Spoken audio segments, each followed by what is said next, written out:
This podcast is sponsored by nobody. Hey dudes, welcome to Splat from the Past, the only 80s themed horror sci-fi show where things can get totally radical. Now today I will be welcoming the gorgeous, the talented Mindi Miller. Mindy is Elvis Presley's former girlfriend.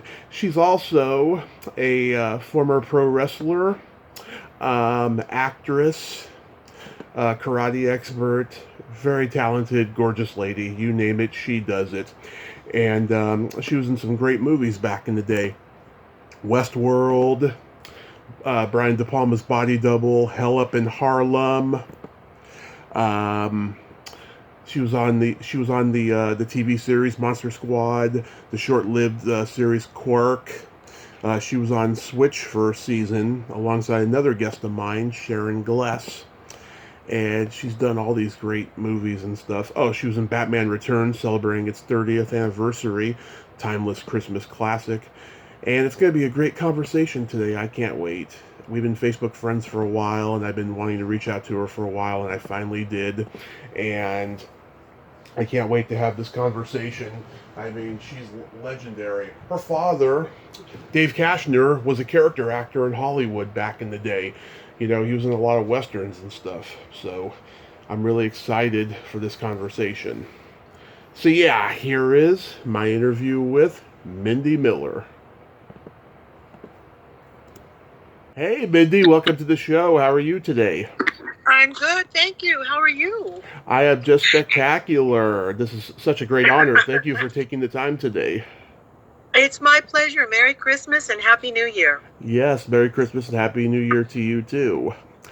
So, going back in time, I can imagine growing up as the daughter of Dave Kashner that it was only natural that you would become an actor as well. Well, here's the funny thing about that, is I was adopted at birth and never knew him. Mm-hmm. Wow. So what was interesting was that I went into the same exact profession as both of my parents because they were both in show business, and my grandmother, I was told on my mother's side, my maternal grandmother was an opera singer. Mm-hmm. Now, I don't sing opera, but I do sing. That's where I get my love of voice, I guess. But I just grew up always wanting to, I guess, be in other people's lives, kind of, you know, the whole actor thing to emulate and go and do something else out of my own life. And so I was just bitten by the bug very, very early and had no idea that my father was a character actor and a stuntman, and he worked with all these incredible people, including Errol Flynn. Mm-hmm. And then I ended up doing some films with people that knew my dad. And at the time we were shooting, they didn't know that I was his daughter, and I didn't know that they were his friends until later on. So it's a bit of a story. I mean, it's quite incredible. Yeah, he was in some great movies. Gunfight at the OK Corral, The World in His Arms, Nevada Smith. Yeah, some great movies there. Yeah, and he worked with Jack Elam, who I worked with, who was an old-time Western star. Do you remember him? Oh, yes. He was the proctologist in Cannonball Run. Yeah, and he had that one eye that kind of went to the left or right. Yeah.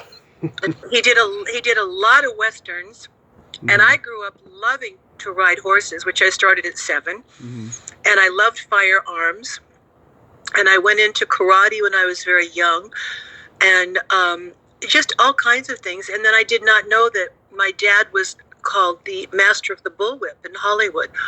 And one of the last jobs that he did was about age 75, when Carol Burnett had asked for him, and they were doing a skit where she was coming out as a Spanish dancer, and they had all these kind of conquistadors, you know, in the men in their Spanish garb, and all the women in their Spanish garb. And my dad came out, and he had a bullwhip. And what he was supposed to do is whip all the clothes off of Carol Burnett down to her kind of skivvies, or down to her lingerie, so to speak. And when they said, you know, who do you want to do this? She said, I want the best, and that's Dave Kashner, because he could have easily taken an eye out or maimed her or when you have a bullwhip that long, Yeah.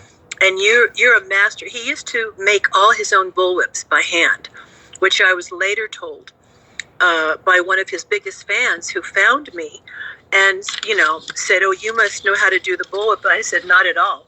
And we later met, and he took me over. He said, "Do you know where your father practiced?" I said, "I had no idea." And he said he practiced across the street from the Hollywood Bowl, that old park that's still there. And he used to go there. Mm-hmm. And he used to take people and practice. And so when Carol Burnett said, "I want Dave Kashner," he was the best at that time. And he had to whip off her hairpiece, her wig, her top, her skirt, everything. Mm-hmm. And, he was not a young man at 75 to be able to do that. And I remember watching it with my mother and had no idea that I was watching my real father. Wow. That's trippy, huh? It's very trippy. And then a girlfriend of mine did some research, and we found his side of the family. And I flew to New York to visit some of the members. He was one of 13 children. Wow. So there are hundreds and hundreds of people on my father's side alone. I never found my mother, so I don't know where she is. Last I heard, she was in Texas and had another daughter. Mm-hmm. That would be my stepsister, who would be 3 years older than myself if she's still alive. But my dad was known as, father of the bullwhip in Hollywood. Mm-hmm. And he worked with everybody, Barbara Stanwyck, you name it, he worked with everyone. Yeah. And, for me, I thought this is pretty incredible to find all that out and then go find his movies and then watch him. And then have actually someone that I can relate to that I might look like. Because when you grow up and you don't look like anybody, mm-hmm. and you don't know your family, it's very precarious because you don't know where you belong or how you belong, Right. And I didn't know how my body could do all these things, but I just tried and I did, and then I did all my own stunt work in my films, and it was just crazy. Yeah. So were you a tomboy growing up? I don't know that I would call myself a tomboy. I was always very feminine and very in touch with my female side, but to this day, I'm very yin and yang. I have a lot of male and a lot of female in me. Mm-hmm. And I'm very in touch with both. Like, I like a lot of things that women don't like. Like, I love cars, how they operate, the mm-hmm. engines, firearms. I'm not into hunting at all. I'm not into killing. Okay. Yeah, no. My whole thing is women give life, men take life. Because men are predominantly the ones that are fighting the wars. They start the wars. They're the ones that go hunting and kill. And I'm not going to say it's good or bad. I don't want to pass public judgment. But I have my own personal viewpoints on it. So I'm very vegan. I don't hunt. And the only reason to shoot firearms would be for my own protection, if I had to, Yeah. Oh, that's beautiful. So you got into wrestling, karate, and gymnastics and horseback riding at an early age? I did. I was very tough, I think. I was a tall, skinny kid at 13. I was almost 5'8" at 13, and very thin. Again, I don't know where I got that because I had no one to relate to. And I still didn't know that my father was a big stuntman. But there was something genetically that just spoke to me. And I liked most of the things that were rough and tumble, mm-hmm. That most of my girlfriends didn't like. They didn't want to go horseback riding, or they didn't want to, they would break, oh God, I broke a nail, Yeah. And there's nothing wrong with that. I get it. Everybody's different. It's what makes the world go round, and I respect and honor that. But I always thought that women should really be able to look out for themselves. And right. I remember seeing a lot of young girls mistreated by their fathers in their family. I'd hear on the news, this girl was raped or this happened. And I thought, gee, women and girls don't know how to protect themselves, and they're never taught. And, guys grow up rough and tumble, and they learn how to box, they learn how to fight, they learn how to protect themselves, but nobody teaches young girls, and they should. They should have self-defense classes. I agree. And, and my good friend Dave Hebler, who was one of Elvis's bodyguards and his karate instructor, along with, oh, God, now it's evading me right now, Ed Parker, who I took from, he studied Kenpo, and I was studying Shotokan. And, I remember Dave has written a book, a self-defense book for women that just came out a few years ago. And he's really, really, he's really pro strong women, that women should be strong mentally, physically, spiritually, and in every way. And I just grew up that way, always feeling, because it was just me with no man in the house, that there was just my mom and I. So I think I took on the role of, I need to protect us. And so I learned to box, I learned to kickbox, I learned to wrestle, I learned to shoot guns, I learned how to survive in the wilderness if you have to. I took courses, I did all these strange things that most girls wouldn't do. But I was also very feminine and still am. I love being a girly girl and wearing high heels and the makeup and the pretty dresses. So I don't know, maybe, I don't know, what do you call them, a femme fatale? I guess, yeah. Yeah, kind of like an Angelina Jolie, but real, where you're out doing all that stuff, but yet you're feminine, Mm-hmm. Exactly. I get it. So you were a competitive athlete?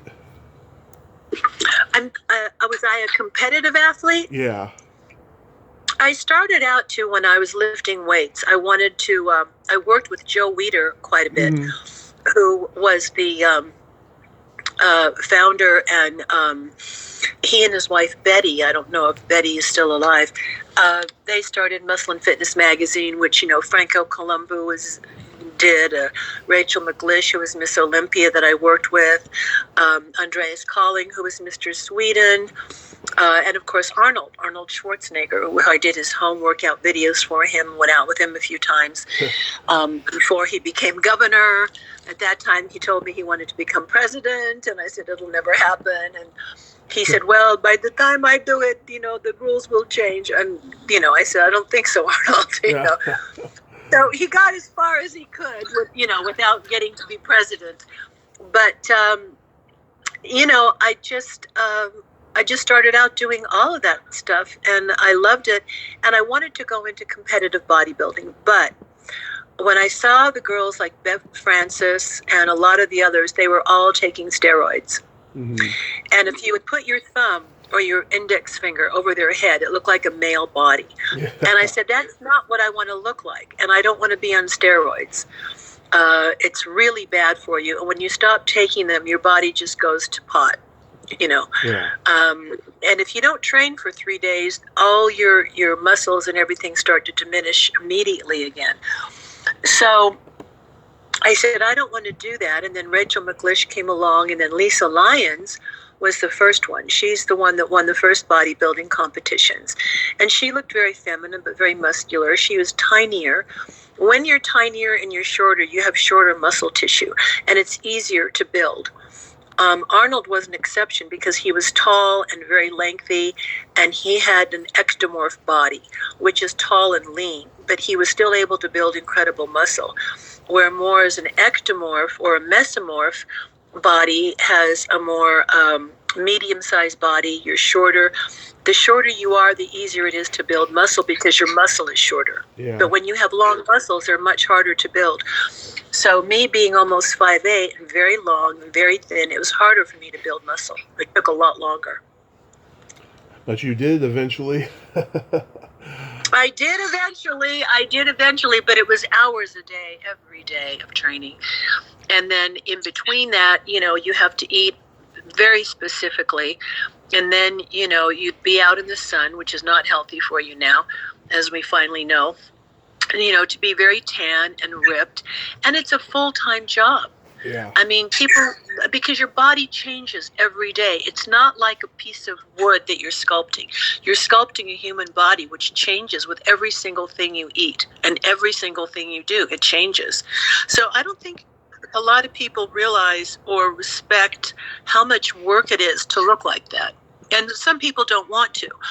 But, I trained with the best of them. I worked out with the best of them, and I watched them, and I saw how they trained. And, the body is like a rubber band. Once you start, you can get back into it. And it'll take maybe 6 to 8 weeks to really start seeing the change. But it's very doable, very doable. Even at my age, I'm gonna start back and start lifting heavy weights, because it's the one thing that'll save you as you get older. Mm-hmm. It's the healthiest thing you can do, that and eating right. I always tell people, work out and eat right. Yeah. It's a lot of discipline, though.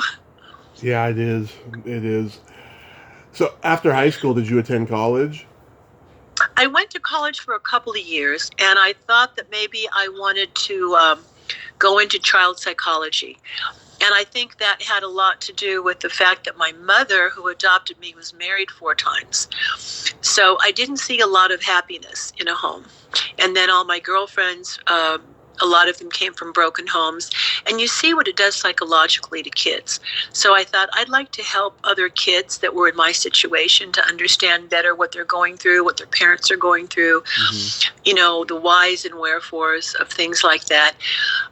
And I loved psychology classes, but I just had another calling. The arts were just constantly calling me, and I loved them. And that's really what I wanted to do. So I got into radio and advertising when I was about 18, and I was one of the youngest copywriters at Benton and Bowles Advertising. We were out of New York, Chicago, and Los Angeles. And so I started out early, and then I went into copywriting, and we handled the Texaco accounts, Texaco Gas and Oil, General Foods, all of that. And then I left there, and I went to the radio station KGBS, which was a simulcast radio station, and I was the youngest continuity director in the history of store broadcasting. Nice. And we had 12 stations across the country. Yeah, I worked with Bob Kingsley, who was at the time Country Radio. We were top 40, and we were in charge. My department, head of continuity, was in charge of every single word and every single piece of music that was played over the air. If there was a mistake, it was my mistake. And I was only 20. So it was a huge responsibility at that age, but I loved it. I learned a lot about radio, a lot about advertising. Then I worked in the news department with Clark Alexander on the UPI machines. Wow. So it was a great time. I mean, I didn't have any education in radio and broadcasting and all that, but it was still in the entertainment field. Do you know what I mean? Yeah. So anything having to do with entertainment, I loved. I'm just not that one to sit and sell insurance and sit in a cubicle 5 days a week. I'm bored. I would be bored to death. Right. You had all these Zelig-like moments.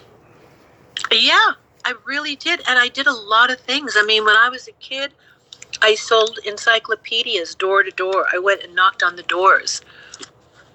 I was probably, 13, 14 years old. At that time, you could go knocking on strangers' doors and they'd invite you in. And they'd say, do you want something to drink?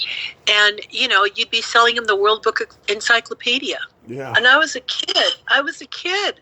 You can't do that today, Oh, yeah.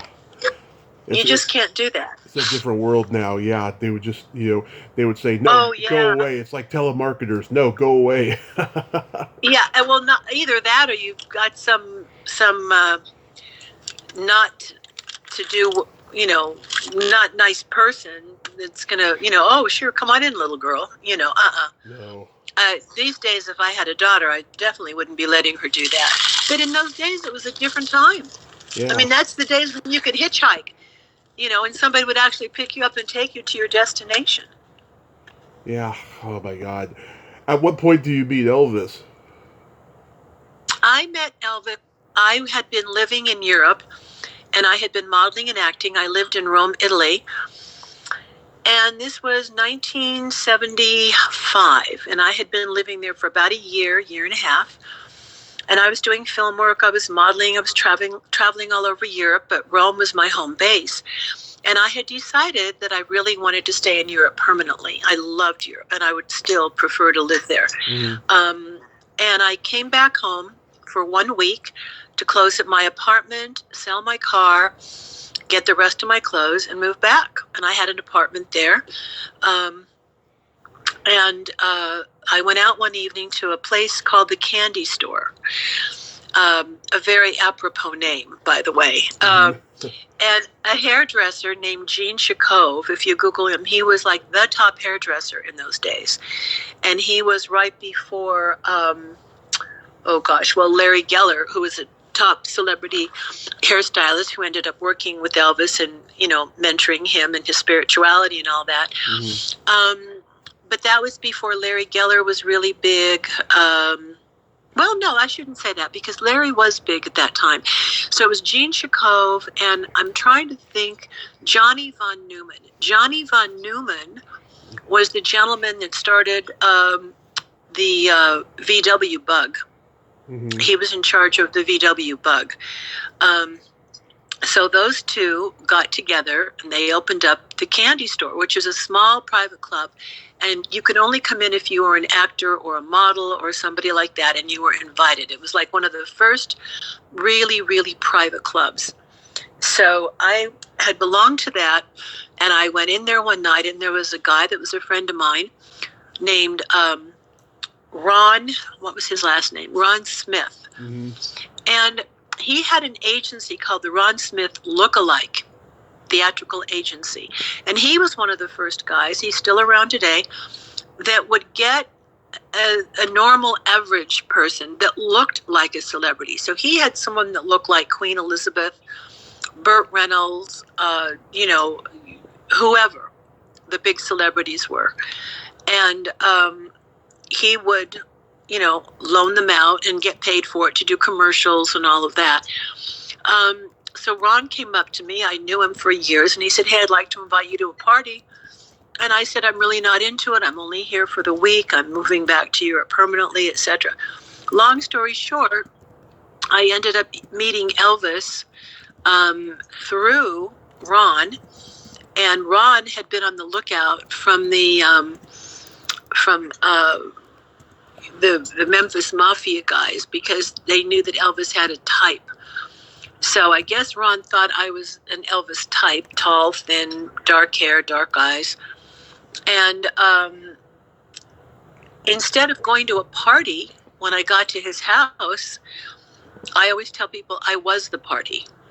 So, what basically happened was that Elvis knew that he had a blind date that night, but I had no idea. I thought I was going to a party, so I didn't even think Elvis would be there.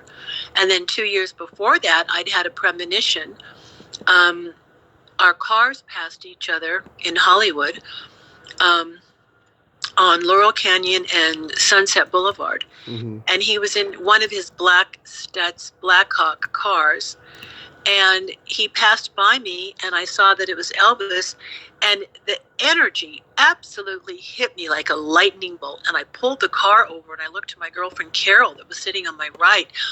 And I said, "Carol," I said, "don't even ask me." But I said, I got the weirdest premonition right now that not only am I going to meet this man, but that I'm going to know him and know him well. And then 2.5 years later, about 2 years later or so, when I finally met him, I never told him that I had passed him and that I had that premonition. But I think some things in life, they're just meant to be. Right. And you don't know why, you don't know how, but the universe and my belief in God puts people and situations together for a reason. There's always a reason. I'm sure you look back though, and you just cherish that time you spent with him. I spent such wonderful quality times with him. I never spoke about him after the funeral. When I came home from the funeral, I was working on a TV series called Switch with Robert Wagner, Eddie Albert, Sharon Gless. Sharon Gless, yep. I just Great had her lady. on. I just had her on last week. Oh, did you? Yes, I did. Oh my God. I love Sharon. She is a sweetheart. She went on to doing Cagney and Lacey. Yep. And then we had a funny guy. God, I loved him. Did you remember Charlie Callis, the comedian? We talked about him, yes. Oh, he was incredible. I mean, this guy we'd be doing, what double takes, meaning we'd have a 2-shot, meaning there might be RJ and I in a shot, or 3 of us, and I remember one particular thing we were doing. It was a show, like an Indian show, and I was supposed to be Miss India. And they had me in a bikini and the whole schmear. And I worked on the show for about 3 years or so. And I guess 2.5 or 3 years during the time I was dating Elvis. And what was so weird was that Natalie Wood had dated Elvis for a little while. And this is when she was still alive. And she'd come on the set to visit RJ. And, I kept thinking, my God, we could have double dated, because RJ and Elvis knew each other. He had dated, Natalie, and then here I was dating Elvis. So we always say in Hollywood, it's always 6 degrees of separation, But Charlie would crack us up during the scenes, and we couldn't even get through the scenes. It was so bad. He was so funny, and the whole crew and the whole cast would crack up, and you couldn't get through a shot, because once you start laughing, we couldn't stop.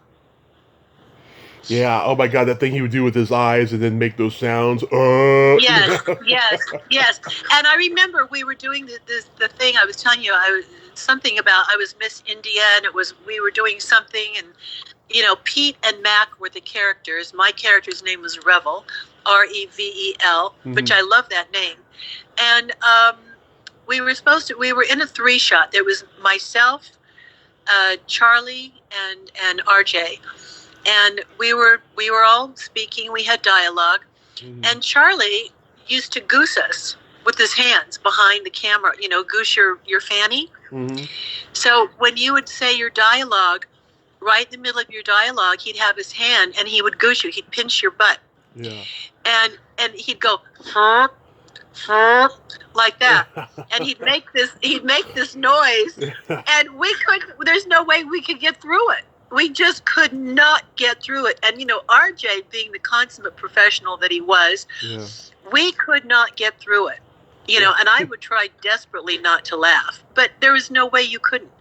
And then, the camera crew would laugh, the director would laugh, but after about 4 or 5 takes, it's costing them money, and so the director would say, all right, guys, come on, Charlie, cut it out. We got to get through this. Yeah.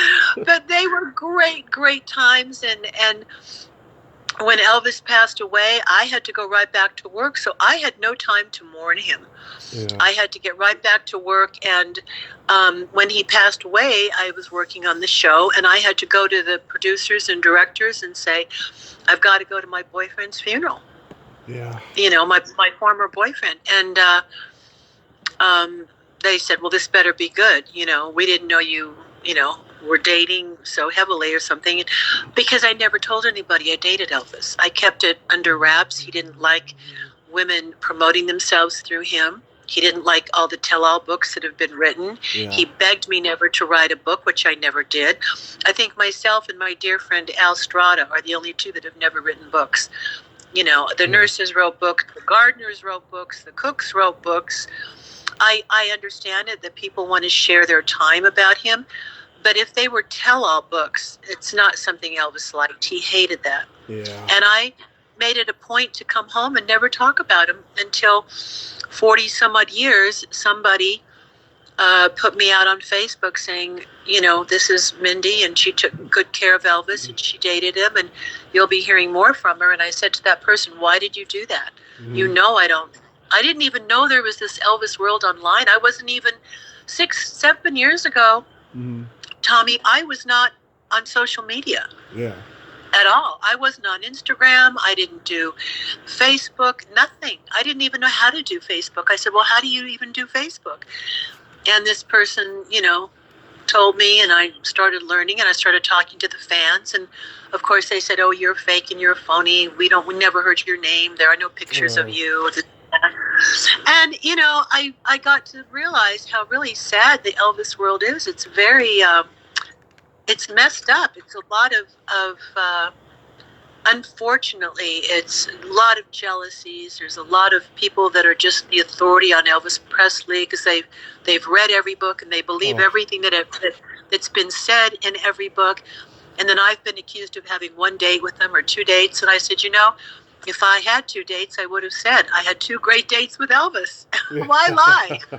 But the same person that put me out there came back with all these lies and tried to decimate my character, and just a horrible, horrible person. And I thought was my friend for many years. So I've learned a lot by being in this Elvis community, and it's you just can't believe everything you hear and everything you read.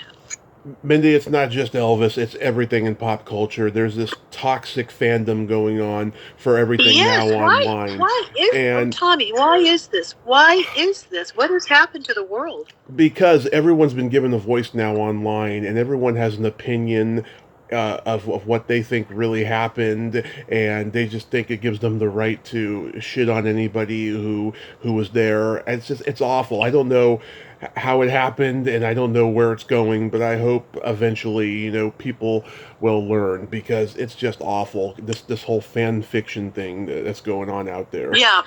Well, you know what it is? What I've learned, and I don't know if it's all over the world or just Southern California, and having been brought up in the entertainment industry, because I started when I was 12, and I was doing children's theater for children by children. Yeah. And when I went, through the system, the studio system at that time was that you were under contract, like Sharon Gless. Yeah. She was under contract to Universal. So it was a different time. It's where they mentored you. They taught you, you learned to tap dance. Debbie Reynolds, you learned to sing. You learned to tap dance. You had acting classes. It was a full-time job. You learned to play an instrument. You learned ballet. You were really an artiste, as they said. You had a publicist, you had a manager, you had your own photographer, you had your quote-unquote team of people, and they looked after you. You had your own attorneys, they looked after you. Nobody's really looked after anymore, so it's all on their own. Yeah. And I think, it's given people a license to be a star. Everybody wants to be famous. Everybody wants to be a star. And since reality TV hit in the Kardashians, you can be famous for doing absolutely nothing and having no talent. Exactly. And it's awful. It really is. It's awful. And these young people look to these other people as an example of what they should be looking like and how they should be and who they should be dating. And this is really sad. I mean, it's not what I grew up with. And I remember my parents saying, well, it's not, what I grew up with, and the Beatles are horrible and they've got long hair. And we thought, oh, brother, our poor parents. And now I'm like the parent going, the guy singing up there grabbing his crotch while he's singing. I'm like, do you really think that's sexy? Does somebody think that while you're going, yo, yo, mama, and you're grabbing your crotch? I don't think so. Yeah, I don't understand it. Oh, my God. Now, did you see the Elvis movie? I did, unfortunately. I did not want to see it. I like the way it looked. I like the acting. I just didn't like the Saturn BS about the Colonel, because I've heard across the board he was a lowlife. Well, I can say this about the film very honestly. First of all, I did not want to see it because I knew certain things about it, because certain people that were involved with the film don't really do right by Elvis. And those of us, and I will say honestly, in the know the truth. And I thought Baz Luhrmann did a beautiful job in his, in his photography, in the costumes, the singing. I thought it was beautifully done. It was very picturesque, and the cinematography was excellent. But Baz Luhrmann is known for that. He did the same thing with Moulin Rouge. It's a physically beautiful movie to watch. The colorization, the cameras, the angles, all of that I take into consideration. However, Elvis would never have been happy with it, and I'll tell you why. And his family has said the same thing, and the people that knew Elvis that are still alive have all said the same thing. Mm-hmm. And we are all concurrent on how we feel about that. And number one was that, first of all, he would never, ever have wanted his mother depicted in the film as this out of sorts, hopelessly alcoholic, drunk. Mm-hmm. Right. Completely unacceptable. Elvis loved his mother. Yeah. Now, I happen to know whether or not she drank.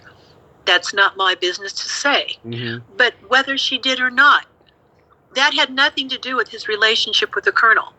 If the movie is supposed to be about Elvis's relationship with Colonel Parker, let it be about that. Why do you have to downtrodden his mother, who we all know he loved more than anyone in the entire world, except his fan and his daughter, okay? Mm-hmm. Those were the three things he loved the most, his fans, his mother, and his daughter. And I know that from his telling me. Now, he never would have stood for that. Number two, mm-hmm. He was not that little boy that was running into the black tents when they were having these like seances or whatever you want to call them, with Jesus and heal and somebody taking their hand and, they smack your forehead and you fall back and all that. That was not Elvis as a little boy. He didn't do that. First of all, his mother would never allow him just to run around like that. He went around certain areas of Tupelo, which was East Tupelo, which was a very poor section of town, and it was primarily black. But he did not go into all these tents and do all those gyrations and lay on the floor and do all that. That is totally, I don't know where Baz Luhrmann got that or from who, but that is not what Elvis did. And his mother kept a very, very close eye on Elvis, and she walked him to and from school every day, even up until the time he was practically a teenager. So she would never have allowed that. That's number two. Number three, when Elvis was on stage, there was never a time where the Colonel was standing up talking to somebody at a booth where Elvis yelled and screamed from the stage, "You're fired, you're fired, you're fired." Three times they showed him doing that. Then they have him picking up a martini glass from some people that were sitting right in front of the stage at a table, drinking it, downing what was in the martini glass, and then throwing it into the audience.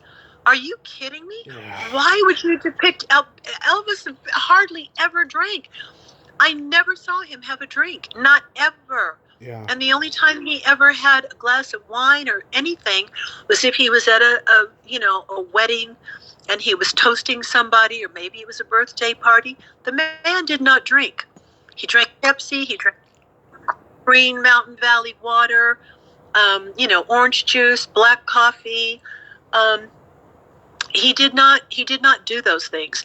It depicted him in such a way to make him look like he was really out of sorts and, so badly on the drugs that he was out of control.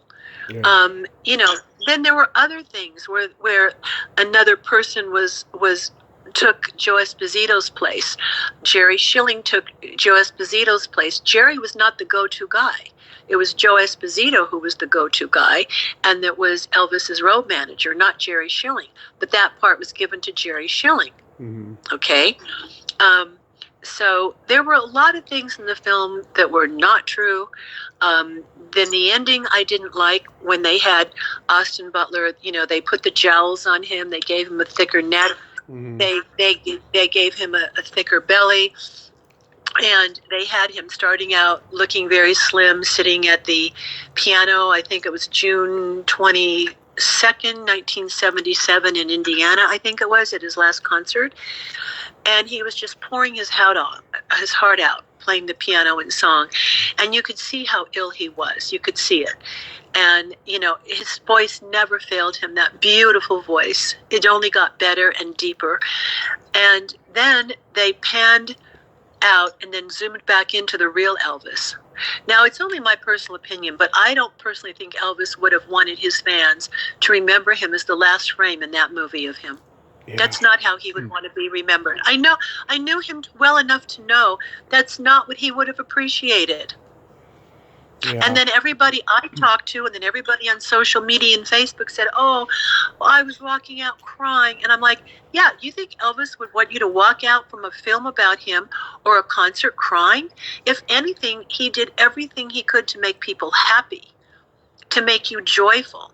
That's what he loved to do. He loved to entertain and make people happy. He would not want you walking out crying, seeing him in that condition.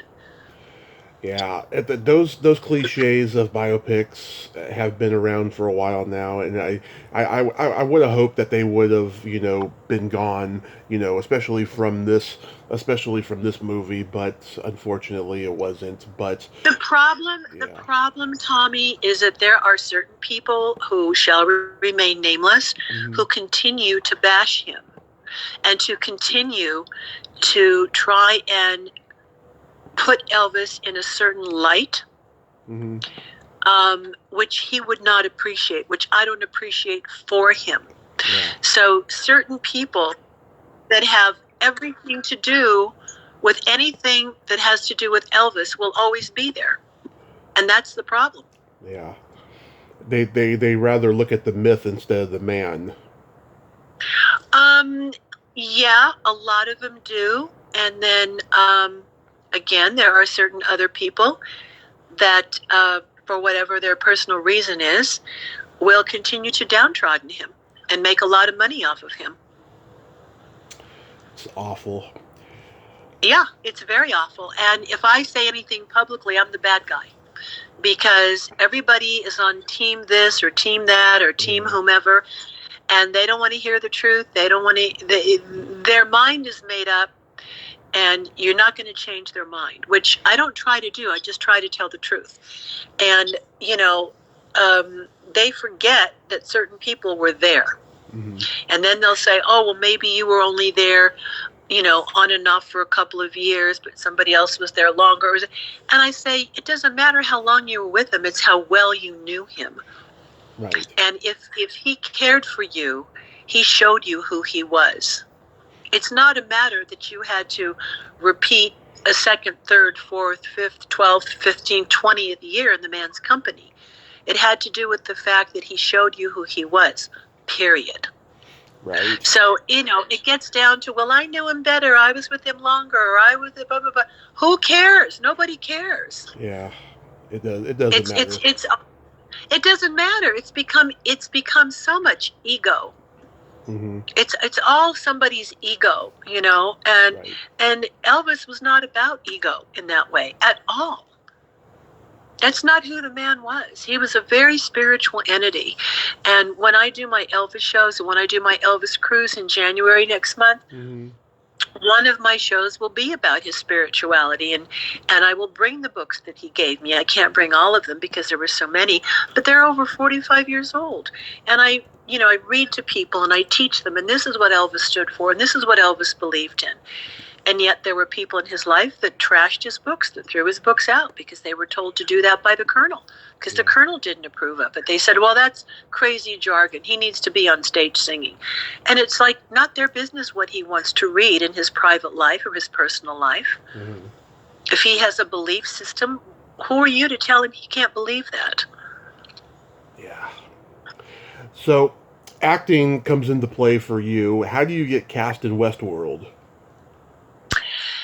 Well, I had not had a theatrical agent at that time. Mm-hmm. And I had a modeling agent, and I had a few, but I was this one particular agent. Excuse me. Yeah.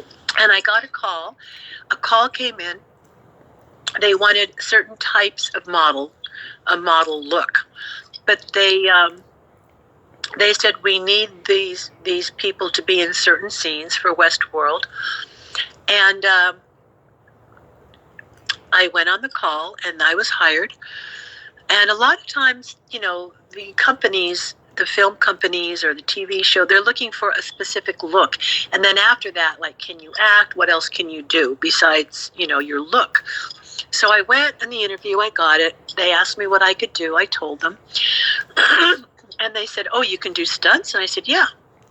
And they said, if we bump you up, meaning we pay you more, can you do some stunts? And this, this scene and that scene and this scene. Well, I think that was the first time that I had worked with, oh dear, what was his name now?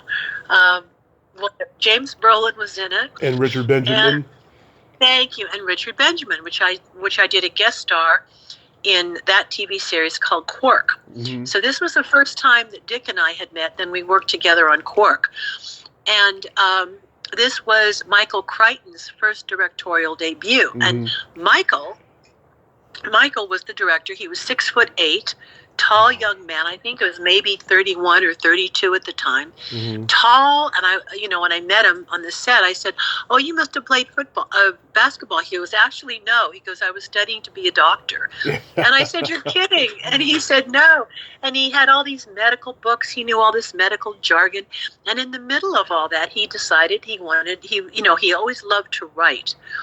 And he said, I was studying to be a doctor while I was writing. He said, and I realized that my calling as a doctor was not to be, and that my true calling was that of a writer, and perhaps a science fiction writer and all that. So, of course, he did the Andromeda Strain and all the rest. Yeah.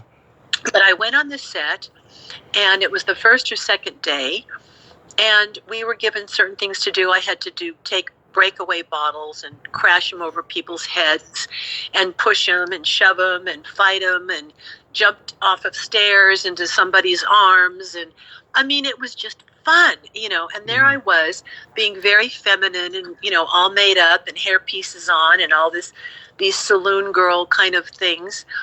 And on one of the breaks, the assistant director came up to me, said, "Mindy," and I said, "Yes." And he said, "Michael Crichton would love to meet you." And I said, "Really?" He said, "Yeah." He said, "He's our director." I said, "I know." So Michael and I met. The photographer that was on the set took pictures, which I still have, of Michael and I first meeting and shaking hands. Mm-hmm. And his hand was like 3 times larger than mine because he was so big, 6'8". And so I have very memorable pictures. And then Michael and I started to date. And then he took me to Tahiti. And we went to Tahiti on our first trip, which was incredible. And he was just a wonderful, learned, just, an incredible human being. And, sadly, he's passed on, and he passed on at a young age as far as I'm concerned. But, these were times where I was meeting the creme de la creme of people and working with them. And, we didn't have a Me Too situation at that time. I mean, there were always the casting couches, and there always will be, but it wasn't as bad as what it has become. Right. And in those days, you could just walk away and, not be afraid of losing a career. But as things got, hotter and heated up, and there was more money involved in the films, and the actors were making more money and having a piece of the film and percentages, you didn't tell Harvey Weinstein no. I never met Harvey Weinstein, but if I had been in that situation, I absolutely would have walked out. Mm-hmm. But there were people that didn't. So in many instances, when he said it was consensual, it was because they didn't want to lose their careers. Now, is that right or wrong? Well, that's up to the individuals involved, Yeah. Yeah, I don't... But it was a different... I was to say, I don't judge people who, slept with, movie people for roles or dated them or what have you, because, like you said, it's individual. It's an individual thing, and, the same thing happened with Bill Cosby. I knew Bill Cosby. Bill was a sweet man. I never had a problem with Bill. Bill was a good friend of mine. He invited my mom and I to his shows. He had, rooms for my mom and I. I never experienced any of that with Bill. But, you have a lot of women that jumped on the bandwagon that probably weren't in that situation. Right. So, I don't know. I just don't know. I can only go by what happened to me, but nothing ever really happened to me because I didn't allow it. I think it's all in what you interpret and what you allow to happen to you. And that's up to you as an individual. God gives you choices. You can go up or down, left or right, in or out. And in the end, it's up to you. And if you think that your career is worth it, then do what you feel you need to do. But then don't come back later and blame somebody else for your decision. I know. God, I dislike that so much. It's awful. Do you know what I mean? Because Yeah. because I remember my dad telling me something. One of my fathers telling me, he said, Mindy, he said, if you go on a date with a boy or a guy, and he walks you to your door, and you stop him and say goodnight at the door, that's up to you. But if you invite him in, and he comes in, that's your decision to invite him in. If you invite him into your bedroom, that's your decision because he's going to follow. Don't think he's not going to do it. He's a man. Mm-hmm. Okay? There's no judgment on that. There's yin and yang, male and female, Yeah. But if you don't want it, then don't allow it.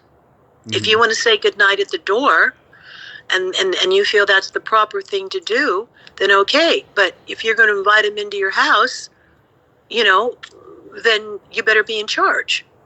Mm-hmm. Yeah. Oh, go ahead. Well, I was going to say, I remember a lot of these girls with Bill. Bill had a beautiful art collection. He had a home in Connecticut, and he had a home, here in Los Angeles. And these girls would be out on a date with him, and he was married. He was married to Camille for years and years, and he loved Camille. And beautiful woman, lovely woman. But they'd be on a date with him 10, 11, 12 o'clock at night, and he'd say, oh, do you want to come and see my art? Okay, sure. Well, excuse me. It's 12 o'clock at night, you're with a married man, and you're going to see his artwork in his house. Mm-hmm. I don't think so. Yeah. I don't think so. Yeah. You know what I mean? Yeah. If you think that's going to further your career, you're wrong. Furthering your career is not done at 12 o'clock midnight going into a married man's house who's in the industry looking at his etchings. Mm-hmm. Yeah. Michael Crichton, he was such a genius and so ahead of his time that, when you think about it now, right? I mean, he was telling the truth about how we in America, we take technology for granted. We're like guinea pigs. We utilize technology without further testing it, and then the results are disastrous. I mean, going back to what we were saying before about the internet and the toxicity, that's on there. I mean, that's a good example. Well, you know what it reminds me of, Tommy, now that you say that? Mm-hmm. It's analogous to me of the drug industry. Yeah. They put the commercials out there saying, well, we're testing this drug. And basically they're asking you to become a guinea pig, and then they come back and say, oh, well, this didn't work and that didn't work, but you're going to die from it. And if you take this medication, you're going to be blah, blah, blah, blah, blah. Well, it's the same thing about the technology. They put it out there and then they go, oh, yeah, well, we tested it. No, you didn't. That's a lie. You didn't test it, because you come back later and go, oh, well, it has this glitch, this glitch, this glitch. You wanted to get it out there because you want to make money, because it's part of the American greed, the same way as the pharmaceutical industry. And then you're using the individuals who put themselves up as guinea pigs because they may be dying and have no choice. Yeah. And maybe it makes them worse. And they don't take the years and years and years to do these things. They just don't. Mm-hmm. Did you interact at all with Yul Brynner? I did not. I did not. But he was a fun guy to watch on the set, because I kept looking at him and all I could remember is The King and I with Deborah Carr, Mm-hmm. But I had no interaction with him that I recall. I did with James Brolin, and I worked with his son later on in another TV show he was doing at Universal. Mm-hmm.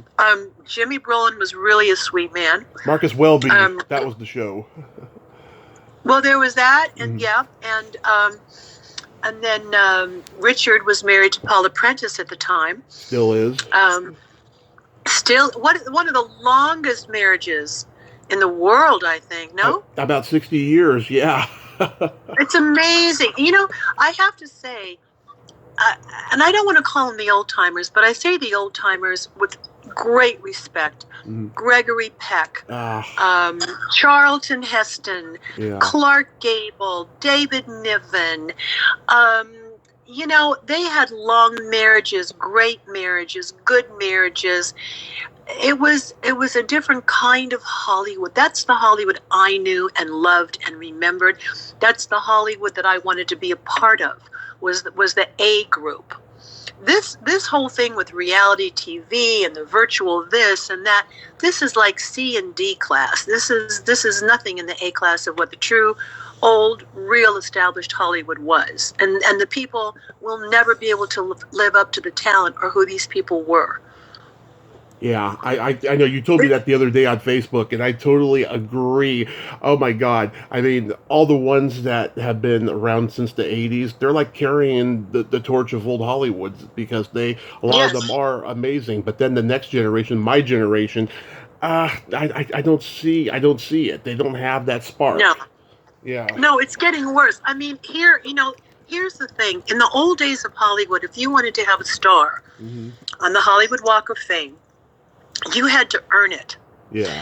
And in the days when I grew up, the star, if you bought it, because you had to buy your own star, which people don't know, you had to put yourself out there and say, this is what I've done, this is what I've accomplished. And you had to have people that were in your team, supposedly, say, yes, I've been with this person is a good person, they're an honest person, they're this, they're that, they've studied their craft. And they have to vote along with, if you put yourself out there, or your manager would put you out there and say, I'm voting for Claudette Colbert or Joan Crawford or whomever. Then, the system would go in and they would vote on it. And they would say, well, this person's done this, and how did that movie do? And I mean, it was real. It was absolutely real. It wasn't just based on how many tickets were sold, because it could be the worst film in the world, but it sold a lot of tickets because of whatever. You had to have real class in those days. And they voted on it, and then you paid $3,000. Now it's something like, I don't know, $65,000 or something ridiculous to buy your star. And it's up to you to keep it clean. I think as part of the upkeep of it, you pay a certain amount a month, and then the city council or Hollywood council comes out and they shine your star up and help take care of it. But now you've got people that have done one film or they have had one hit record and they buy their star on the Hollywood Walk of Fame. There's no years and years of study and years of putting your trade in. To get your star on the Hollywood Walk of Fame was a big deal. Yeah. Then, now it's nothing. You can do one stupid film and buy your star because the Hollywood Chamber of Commerce wants the money. Yeah. I know. There's a person who I think should have a star on the Walk of Fame that I'm friends with, that I've interviewed, because she's a big part of Hollywood history. I swear to God, if I win the lottery or some miracle happens where I have money, I'm gonna get her a star. Okay. Well, I don't know who she is. None of my business. But if you say it, I believe it. And there are some wonderful people that they just don't have the money to buy their star, and I think that's horrible, because there are certain people that should be recognized with or without the money. Why is it always about the damn money? Why? I don't know. It's always about the greed and the ego and the self-importance, and I'm a VIP, and don't you know who I am? Well, no, and I don't really care, by the way. I really don't care, Yeah. Oh, my God. I've just gotten to that point where I've seen so much, and I've been around the mulberry bush a few times, that I'm going to call it as I see it. I'm going to speak my truth. I'm not going to hold back, Absolutely. That's what I do.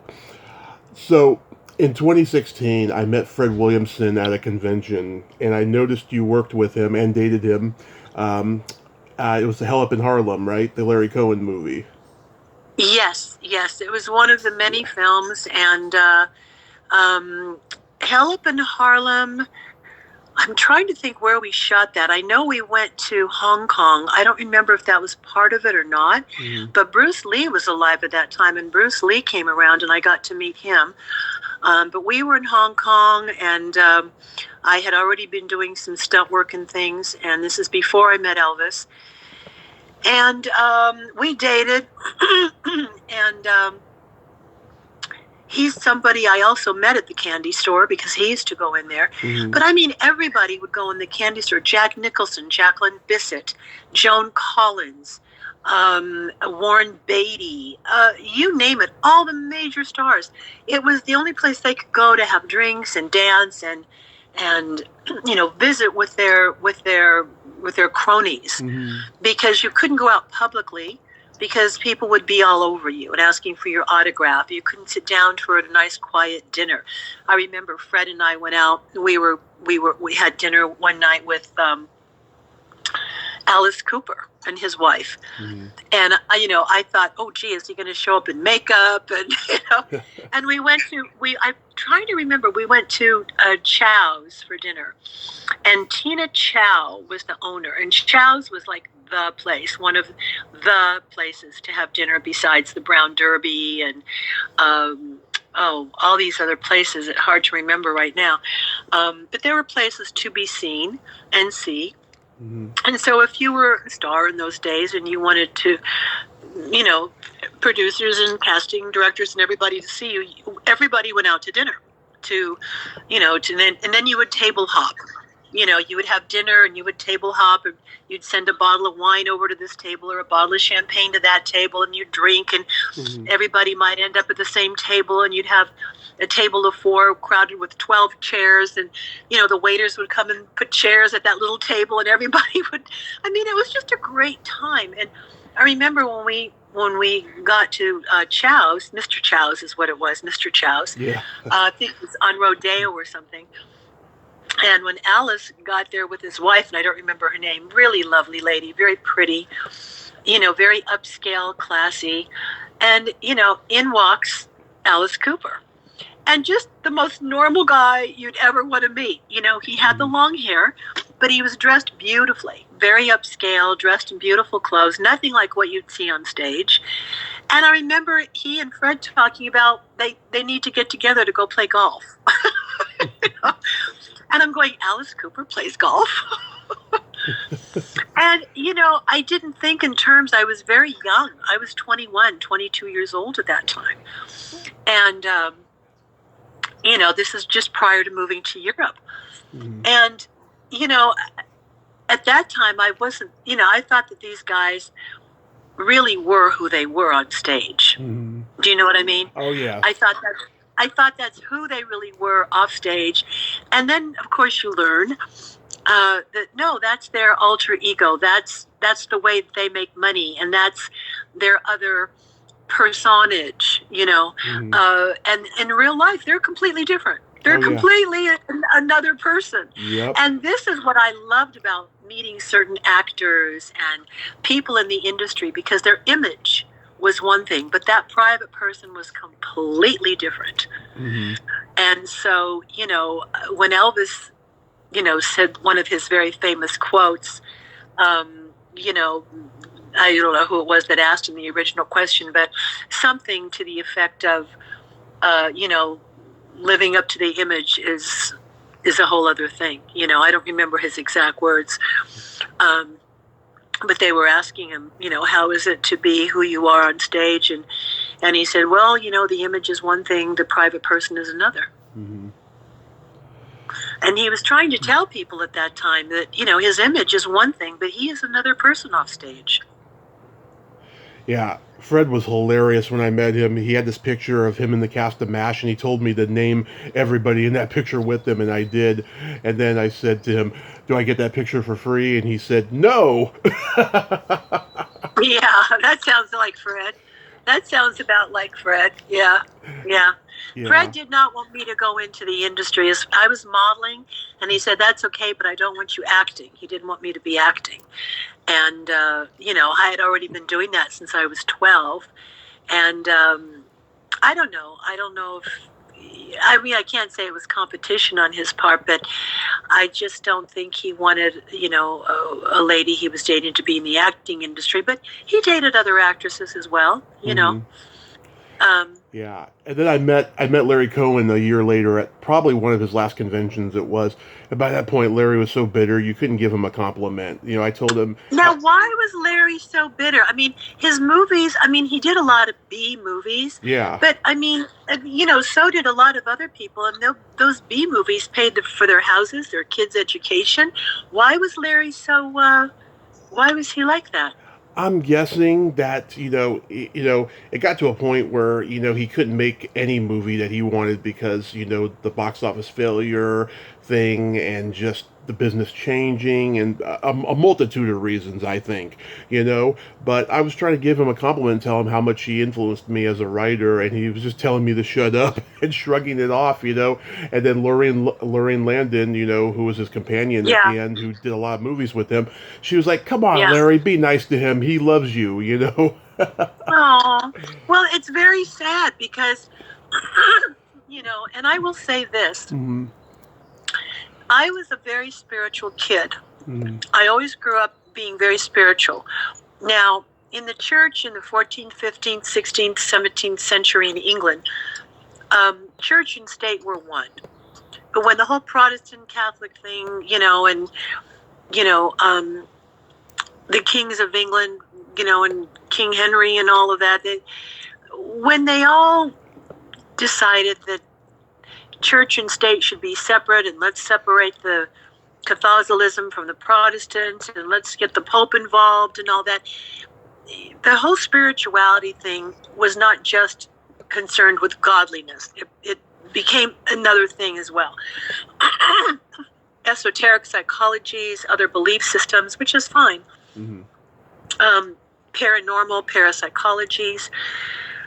But saying this, what I have found in many people in the entertainment industry is that they so lived for that they had nothing else.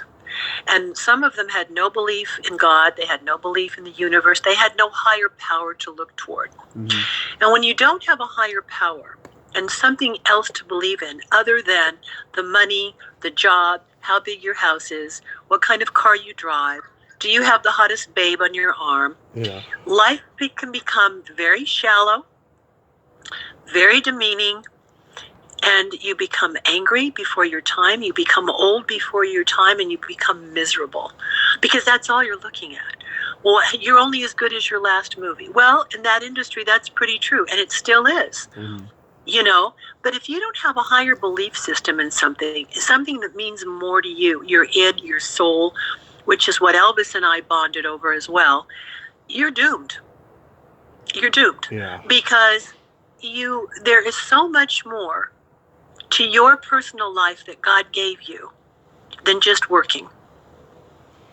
You're supposed to work in order to be able to live. You don't live in order to be able to work.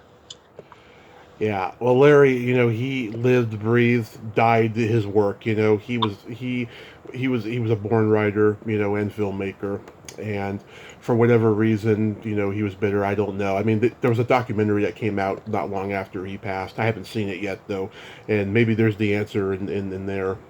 But how was doing? I'm sorry to hear that. I liked Larry a lot. Larry was a funny guy. He was married at the time.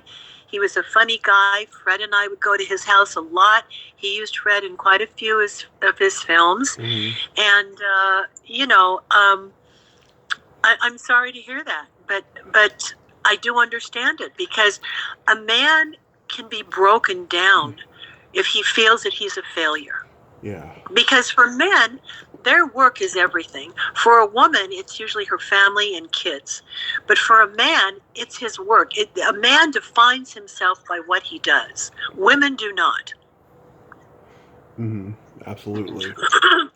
You know what I mean? I don't define myself by saying I was doing acting or this and that. I define myself in other ways by being a certain kind of a human being or a person or my belief systems. Work is what I do for the money to be able to live. Absolutely. But that's just me. I can't expect everyone to feel that way or believe that way. I mean, we all have different mindsets. How was doing Funny Lady? That was so much fun. I went on again. I was with a modeling agency, and I went on an interview. You had to be a certain height. They were looking for showgirls, and you had to be tall and lanky and all of this.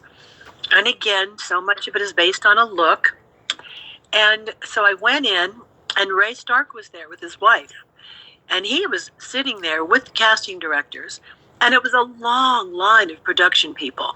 And I think it was, I don't remember if it was MGM at the time or 20th Century Fox. I'm wondering, I'm trying to think, what studio did Funny Girl? Do you remember? Columbia. Was it Columbia? Yeah. And then, okay, so it was Columbia before it became Sony, right? Yes. Yes, it was Columbia in Culver City. That's right. Thank you.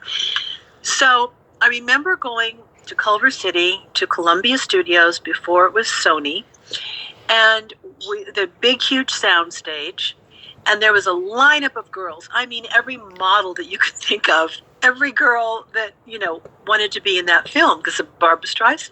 Mm-hmm. Now, funny story is my hairdresser at the time was John Peters. Oh, yeah. Now, I don't know if you know who John Peters was. John Peters used to be married to Leslie Ann Warren, the actress. Yep. And now John was my hairdresser at the time. And John was dating Barbara at the time. So, here we go again, 6 degrees of separation. So I go in the interview, and we were told to wear tights or very short shorts and high heels because they had to see our legs. Because as a showgirl, you show legs. That's what showgirls do. The Rockettes, they do. The Rockettes in New York do all those famous kicks and all their leg action. That's very important, the synchronicity of it all. So I go, and each of us is in a row, in a line, and we have our turn, and they play music, and you had to saunter and do this walk, this specific walk in front of Ray Stark and his wife and the casting directors and the producers and all these people. And when you got to the end, if they liked you, they said, okay, can you come around and do it again, but do it this way or that way? Can you give more arm movement? Can you give us a smile? Can you look this way? There's always more to it than just showing up and smiling. So I did that about 3 times. I said, well, thank you very much. If you're chosen, your agent will be in touch with you in a few days. I said, okay, thank you. Mm-hmm. So after mine, I was called over by Ray Stark. And he called me over and he said, we would really love to have you on the show. He said, don't wait for your agent to call. And I went, oh, great. Mm-hmm. And he said, but you're going to be one of our head showgirls. He goes, how do you feel about carrying a headdress? Well, I said, of course, fine. I'd see the headdresses. No. He said, this is a huge headpiece, and you'd have to balance it on your head and not fall. And I remember he said, and he called over one of the wardrobe people, and he said, take her back to wardrobe. I want her to come out with this headpiece on and walk for me and see if she can do it. So I had a headpiece on. I swear to God, I thought it was 6 feet tall on top of my head. And they strap it around your neck and your back. So it has a back piece to it. It has a headpiece, a neck piece, under your chin. I mean, this was like something I'd never seen. So I'm trying to struggle with this best I can. And thank God, again, for the stunt work. And I have great balance. I mean, in all the years I did it, I never broke a leg. I never injured. Well, I was stabbed, but other than that, I mean, I never injured myself. Some idiot stabbed me doing a fight scene. That's another story with a Roger Corman film in Argentina. But so I sauntered, down the thing with all these other girls looking at me, and I did great. I didn't do anything. Everything was fine. I got hired. I went on the set. I worked. It was like 2.5 months of being paid just for the head showgirl. And while I was on the set, I met Barbara, and she was lovely. And John would come on the set, and he'd go, hey, Mindy, what are you doing here? I go, I'm working on the set with your girlfriend. He goes, who, Barbara? And I went, yeah. And, we'd sit around and talk, and it was just fun. And then Barbara and John would get lost for a couple of hours, 2 or 3 hours during lunch. And we'd all be sitting there waiting for Barbara to come back, you know. Mm-hmm. And Ray Stark was like, well, she's a star of the film. There's not much we can do till she returns. And, you know, they're not going to fire her. Yeah. You know, but meantime, you know, the trailer was rocking. That's so awesome. How about yeah. How about oh, I remember this too. Ray Stark's wife couldn't get out for a manicure. Yeah. So we were talking, and his wife was sitting there. I forget her first name.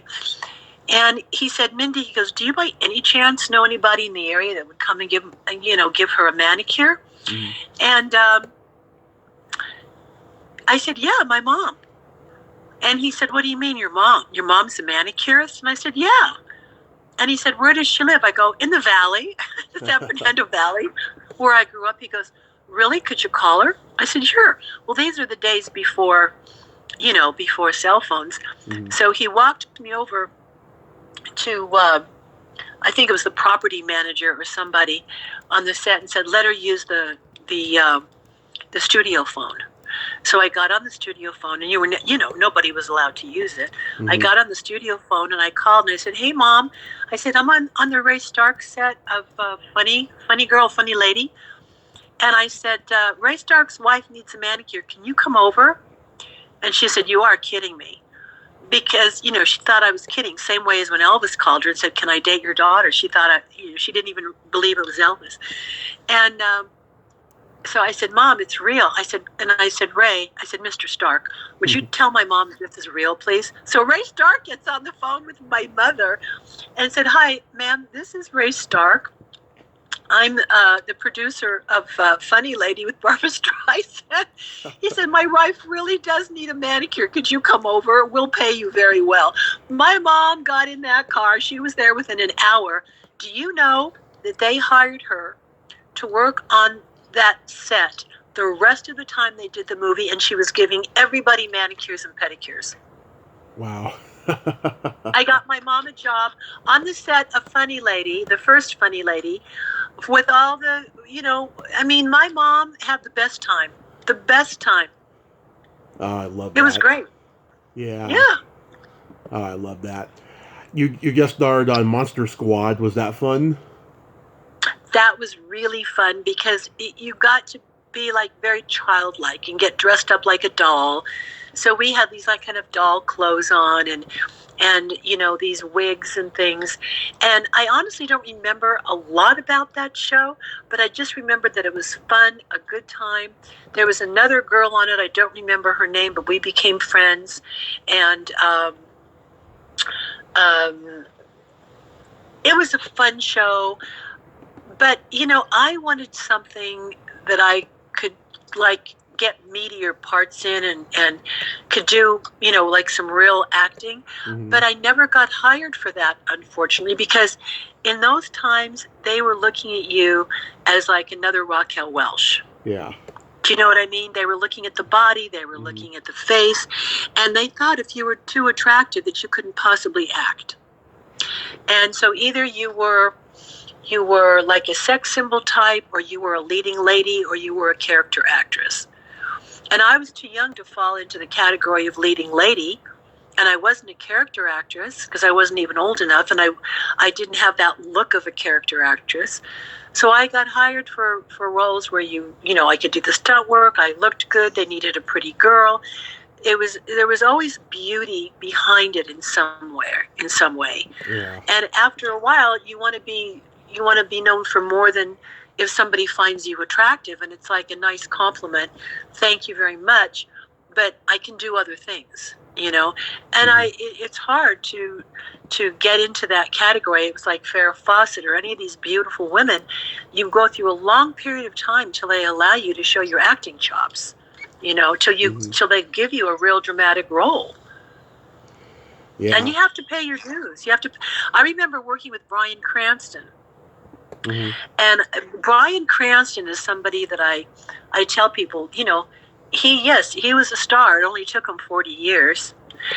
The first movie he ever did, the first lead that I ever had was with Brian, and he played my husband, and his dad was the director on that film. And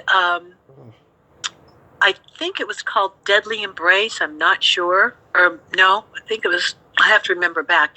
But Ernest Borgnine was in that film as well. Wow. And there's a 3-shot of Ernie, me in the middle, and Brian, a very young Brian. And Brian was just a sweetheart. But he didn't make it till like 35, 40 years later. He was not an overnight star. I mean, the man paid his dues. He worked and worked and worked.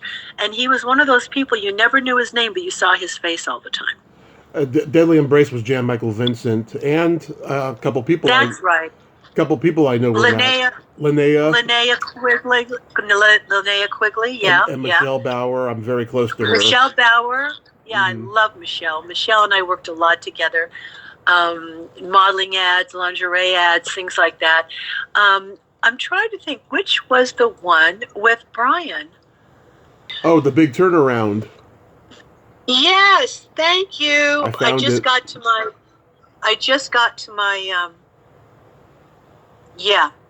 turnaround. It was called Dove Productions and Joe Cranston.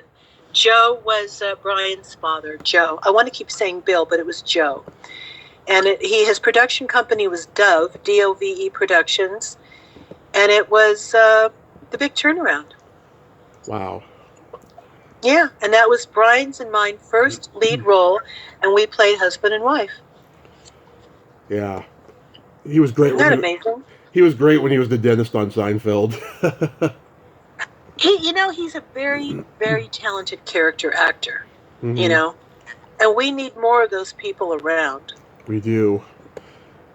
Because not everybody can be Jack Lemmon, to me, was one of the best actors we ever had, and he was a character actor, but he could also be a leading man. And the person that comes into my mind that took his place, basically, is, here we go again. The one that just played the Colonel. Oh, Tom Hanks. Tom Hanks. Mm-hmm. Tom Hanks, to me, is a fabulous actor, character actor, has a long marriage. He's like the old Hollywood for me. Yeah, he's the modern Jimmy Stewart, as they call him. That's right. That's exactly right. And those are the kind of actors I love, and the kind of women actors I love. Mm-hmm. They can do anything. I mean, nobody can top Meryl Streep as far as I'm concerned. Mm-hmm. How about, I did not know this show existed, David Cassidy, Man Undercover. Yes, with David Cassidy. Yeah. Like, this is following, the Rolling Stone magazine cover where he was naked. That pretty much ended the Partridge Family. So, like, he was trying to be a gritty cop at this time. Yes, and he was, he was tired of the goody two-shoes image. Yeah. Because that show was very goody two-shoes. And, Shirley, not Johnson, Shirley Jones, thank you. Mm-hmm. Shirley Jones was everybody's mom, and she was, like the Leave It to Beaver kind of character, mom. Mm-hmm. You didn't see her doing nudity. You didn't see her doing any of that. So that was a show that really was a goody two-shoes show for America, Mm-hmm. And it was a very loved show. But David, after a while, wanted to change his image. Yeah, I saw Shirley Jones. She was in this horror movie spoof that had a lot of sex jokes in it, and I heard her say some pretty graphically hilarious things that I could not believe, because she's old Hollywood. She's Mrs. Partridge. Yes. Yes. Well, it's that, and also mm-hmm. when you think to not only Shirley Jones, but to Blake Edwards' wife that used to sing Mary Poppins, and she doesn't sing anymore. Julie Andrews. Julie Andrews was another goody two-shoes kind of, gal. Yeah. So you had these people like Sally Field, that had the goody two-shoe, images. Betty White. But as Betty White got older, oh, I loved it. Anything would come out of her mouth, and you loved her even more because you didn't expect it. Yeah. And, I've gotten to the point where, like, being a senior, I'm like, I feel like, okay, I'm the senior in high school now. I can say whatever I want. Not that I'm not filtered, because I am. But, sometimes you say a swear word and it can be funny and it doesn't have to be in an ugly moment. It can be funny sometimes. I mean, when Elvis swore, it was funny. It was all I can do to not break up. Yeah. He was so funny when he swore. And he would say things like, "Soma bitch, all the time. Famous last words, "Soma bitch." But when you have somebody goody two shoes saying it, you sit up and you take notice because you don't expect that coming from their mouth. Yeah. I'm a Gemini, so I have empathy and I have no filter. And like, I'll do a podcast with like a G-rated, family-friendly, cartoon voiceover actor, and I don't mind not swearing, right? But I'll also talk to adult film actors like Michelle Bauer, and I will say every dirty word in the book, like I can do that. I can turn it on and turn it off. Yeah. Well, I mean, that's the ability to get along with all kinds of people on every level. Mm-hmm. And, I don't think a lot of people are able to do that or put themselves in that position. There are a lot of people, and I won't name groups of certain people, but there are groups of certain people that would find it very offensive if you used a 4-letter word. Yeah. And those people, you have to filter yourself because you can't be who you really are. Right. You have to filter what you say and how you act and react around them because you don't want to offend them. But at the same time, you're not being your authentic self either. Right. And also, too, and also, too, we're in show business and we're not easily offended. We can, swear, we can be whatever, Well, see, that's it. Yeah. That's it. It's a different world, Tommy. It's a different world than a lot of people that I live around, because I live in the suburbs now. But, it's a different world when you've got 3 and 5 screaming kids all day around you, and the mom and dad are just very, average, normal people who had whatever normal is for them. And, it's not like you're going on an interview and you can say whatever you want and you're sitting there in the waiting room for a commercial and you've got 9 other people that are the same types that you are, and you could just, in Hollywood, you can just be who you are. Nobody cares. Mm-hmm. I mean, they really don't care. You're supposed to be able to be your authentic self so that when you go in for a reading or an acting role, they're not judging you. They're judging what character you can become. Right. So then you put yourself on a different character level. Well, I can be this, I can be that, I can be mouthy, I can be dirty, I can be America's sweetheart, I can be anything you want me to be, just give me the job, right? Right. So, you can parlay yourself into different personalities to get the job because you have to be able to diversify who you are. And so to be able to do that, like you say, when you interview people or you're with different kinds of people, you're able to put yourself on any level that they are to be able to get along with them. Absolutely. You worked with Charles Pierce on Sacred Ground. I talked to his daughter last year. We did a little tribute to him. How was working on that movie?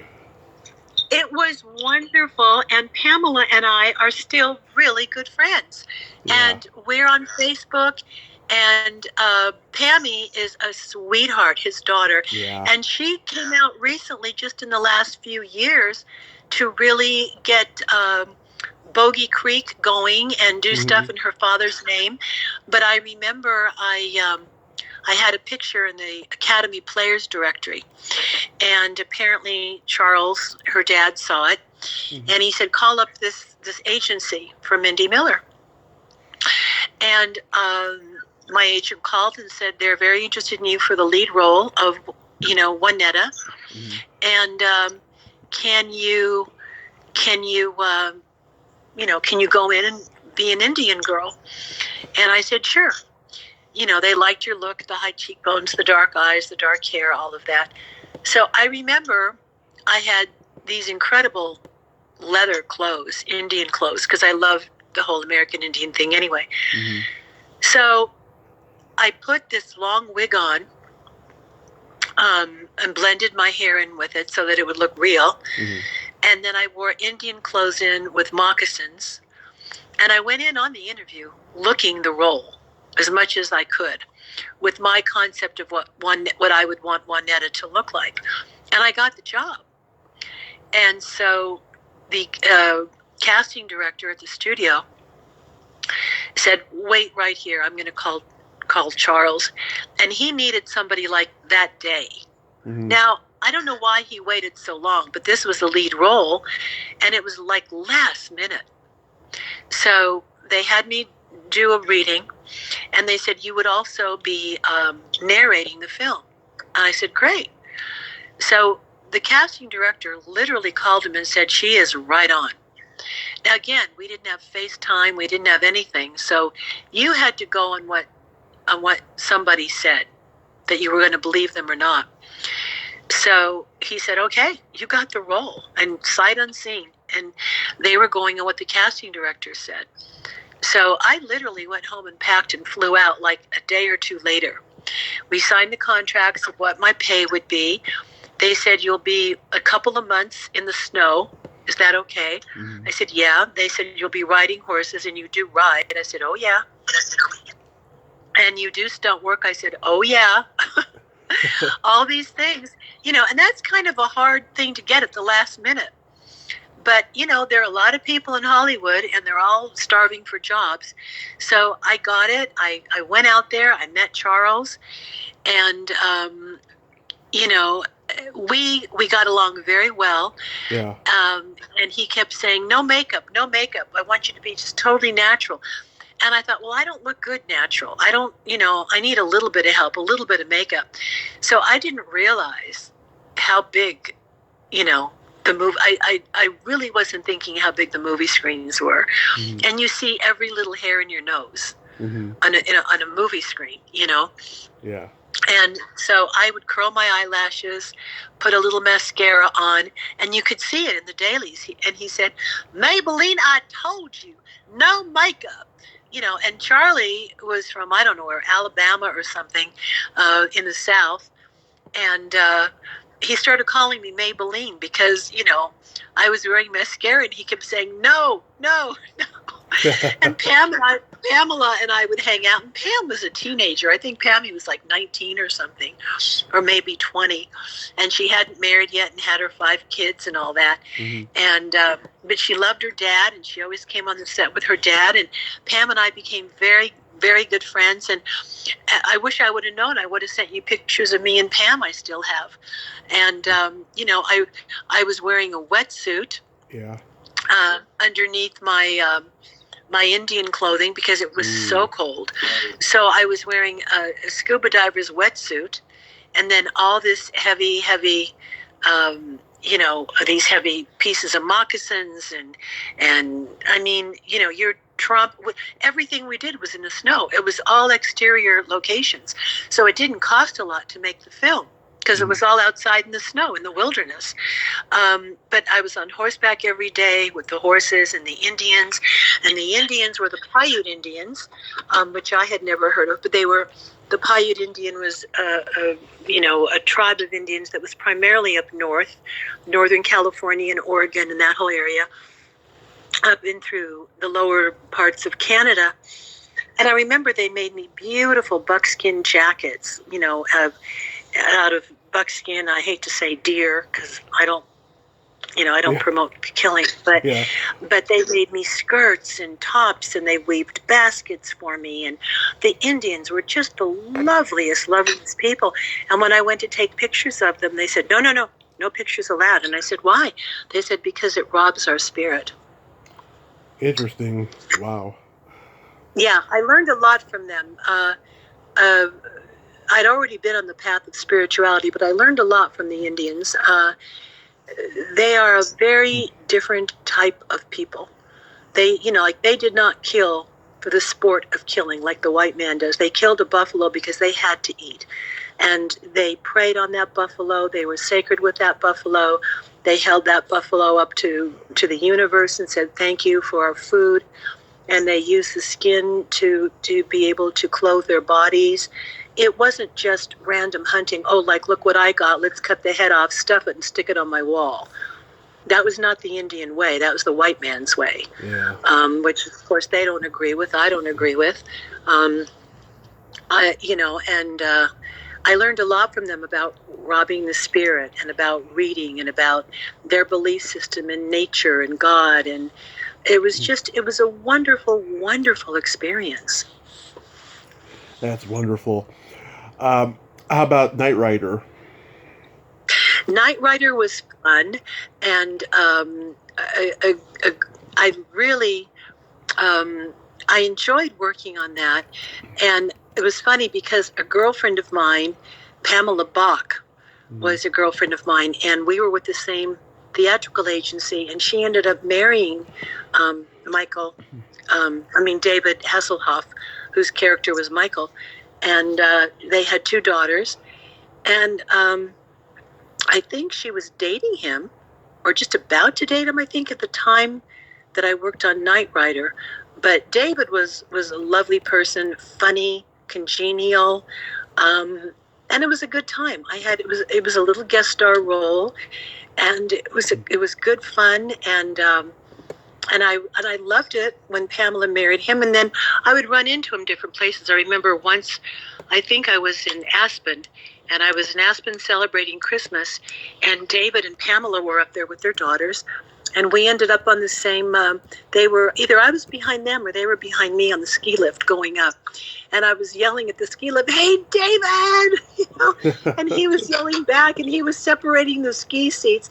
And if you separate him, you can fall out. And Pam was hitting him going, "Stop it!" Yeah. David had he had a wonderful sense of humor. And, of course, I was really happy for him that he got invited, to sing when the East Berlin Wall came down, because he was very, very popular in Germany, Hasselhoff, German descent. And so I was really happy for him when he was able to sing and help bring the wall down. That was huge. Yeah. Wow. I'm a huge fan of Body Double. I think it's one of De Palma's best. How was working with him on that? He was fun. I went in on an interview. That was at Warner Brothers. I went in on the interview, and, of course I wanted to look my best, and I wasn't sure what the part was. And Brian was the kind of guy, he would do things like off the cuff, or he would add something at the last minute, It didn't have to be scripted. And I went in for the interview, and I went in, and the first thing he did, he said, "You're all wrong for the part." And I said, "Why?" He goes, "You're too pretty." I said, "Why?" He said, "Well, you've got to be the body double." I said, "Yeah." He said, "And it involves a topless scene. Are you okay with that?" Well, I had been I'd been in Europe. I'd been with Playboy models. I never had a problem with nudity. In the entertainment industry, and especially in Hollywood, from Kim Basinger, Cindy Crawford, you name it, they've all done topless, nude, whatever. It's not a big deal in Hollywood. Now, to the rest of America, or the Southern Baptist, Bible Belt people, it may be a big deal, and they grew up with a different kind of thing. I grew up not looking at race, color, creed, age, discriminating, nudity. I was not brought up to be ashamed of anything. I was brought up to be open-minded, to treat everybody equally. Everybody is a human being. They have a heart, they have a soul, they have a spirit, and nobody is better than anybody else. And everyone deserves equalness and respect. So I was brought up perhaps in a different way than a lot of other kids growing up, in Hollywood, and entering that business at a young age. You work with all kinds of people, whether they're gay or not, doesn't matter. It's who you are as a person, who you are as a human being is what I care about. So nudity to me was never a big issue. So he said, there's a specific shower scene. He said, but we need someone with a really nice body. And he said, I just think you're too pretty. And you will outshine Deborah Sheldon, who's our star. Mm-hmm. Now, I know Deborah had won a Miss Universe pageant, and she wasn't really thought of as an actress. He wanted her for that particular role. And he said, we can't have anybody in competition with her, looks-wise. I said, let me do this. Because Brian De Palma is an A film. Whatever Brian De Palma does, it's an A film. So I wanted to be in an A film. And I said, let me do this. I said, let me come back tomorrow with no makeup. And I said, I can look very different. And he said, okay. He said, it's up to you. But he said, I'm going to keep looking. I said, that's fine. So I went home. I told my agent. She said, do what you think you need to do. So I took a shower right before I went into the studio. I went back to Warner Brothers the next day, got out of the shower, not a stitch of makeup. I got dressed in not attractive clothing at all, nothing. And I went in and I had shorts on under the robe and a bikini top on. And I went in and I took a spray bottle with me. I mean, I was crazy. I took a spray bottle of water with me, and I had my hair sopping wet, and I had a towel wrapped around my head. And when my turn came in to go see Brian again, he said, hi. He said, and you are... I said, Mindi Miller. He goes, wait. He goes, I didn't see you yesterday, did I? I said, yes, you did. I said, you told me I was too attractive for the role. He said, you can't be the same person. I said, I am. I said, I told you. He said, oh, my God. And he said, take your robe off. I had my bikini top on. He said, turn around. He said, I can't believe it. He says, you got the role. He said, now I need you to do a New York accent. He said, can you do that? I said, sure. And I don't remember. I think he wanted to use my real name or he didn't, one of the two. And so it was the shower scene. And I took the towel off and I took the spray bottle of water and I sprayed my whole head and my hair, and I combed it back and slicked it back wet so he could see what I would look like. And he looked at me, and then he put his hand up like it was a camera lens to one of his eyes, and he looked at me through that and he goes, you got the part. I thought, that's crazy. That's the craziest thing I've ever done. Yeah, I mean, in those days, you had to go in and be who they wanted. Yeah. Because a lot of the time, they had no idea until you walked in. See, they might have an idea who they wanted, but if you walked in and presented them something else that they liked, they would go with that. Yeah, I know. It's really weird nowadays. Yeah. I love Go ahead. Yeah. No. It was just, but it was, it was those days where your casting directors and your agents said to you, go in and be as close to the character that they're looking for as possible. So you would do whatever you needed to do. You want the Indian girl? I'll be the Indian. You want this? I'll be that. Whatever you want. I mean, I remember going in for a role. It was on Broadway. And they said, can you tap dance? I said, of course I can.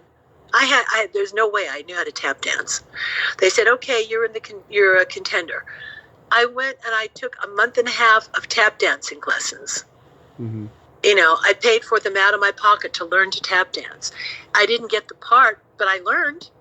In 6 weeks, I learned how to tap dance. Wow. So whatever they wanted, you had to be. Oh, sure, I can do that. I can do that. Oh, sure, I can do that. I mean, it was really something in those days, I'll tell you. Oh, we didn't have a Stunt Women's Association. Yeah. There was a Stunt Men's Association, but we didn't have stunt women in those days. There were some, but not a lot. Not a lot. And I was one of the first to be able to do all my own stunts in my films, because that's when they started to zoom in and zoom out so that they could see the real person doing their own stunt work.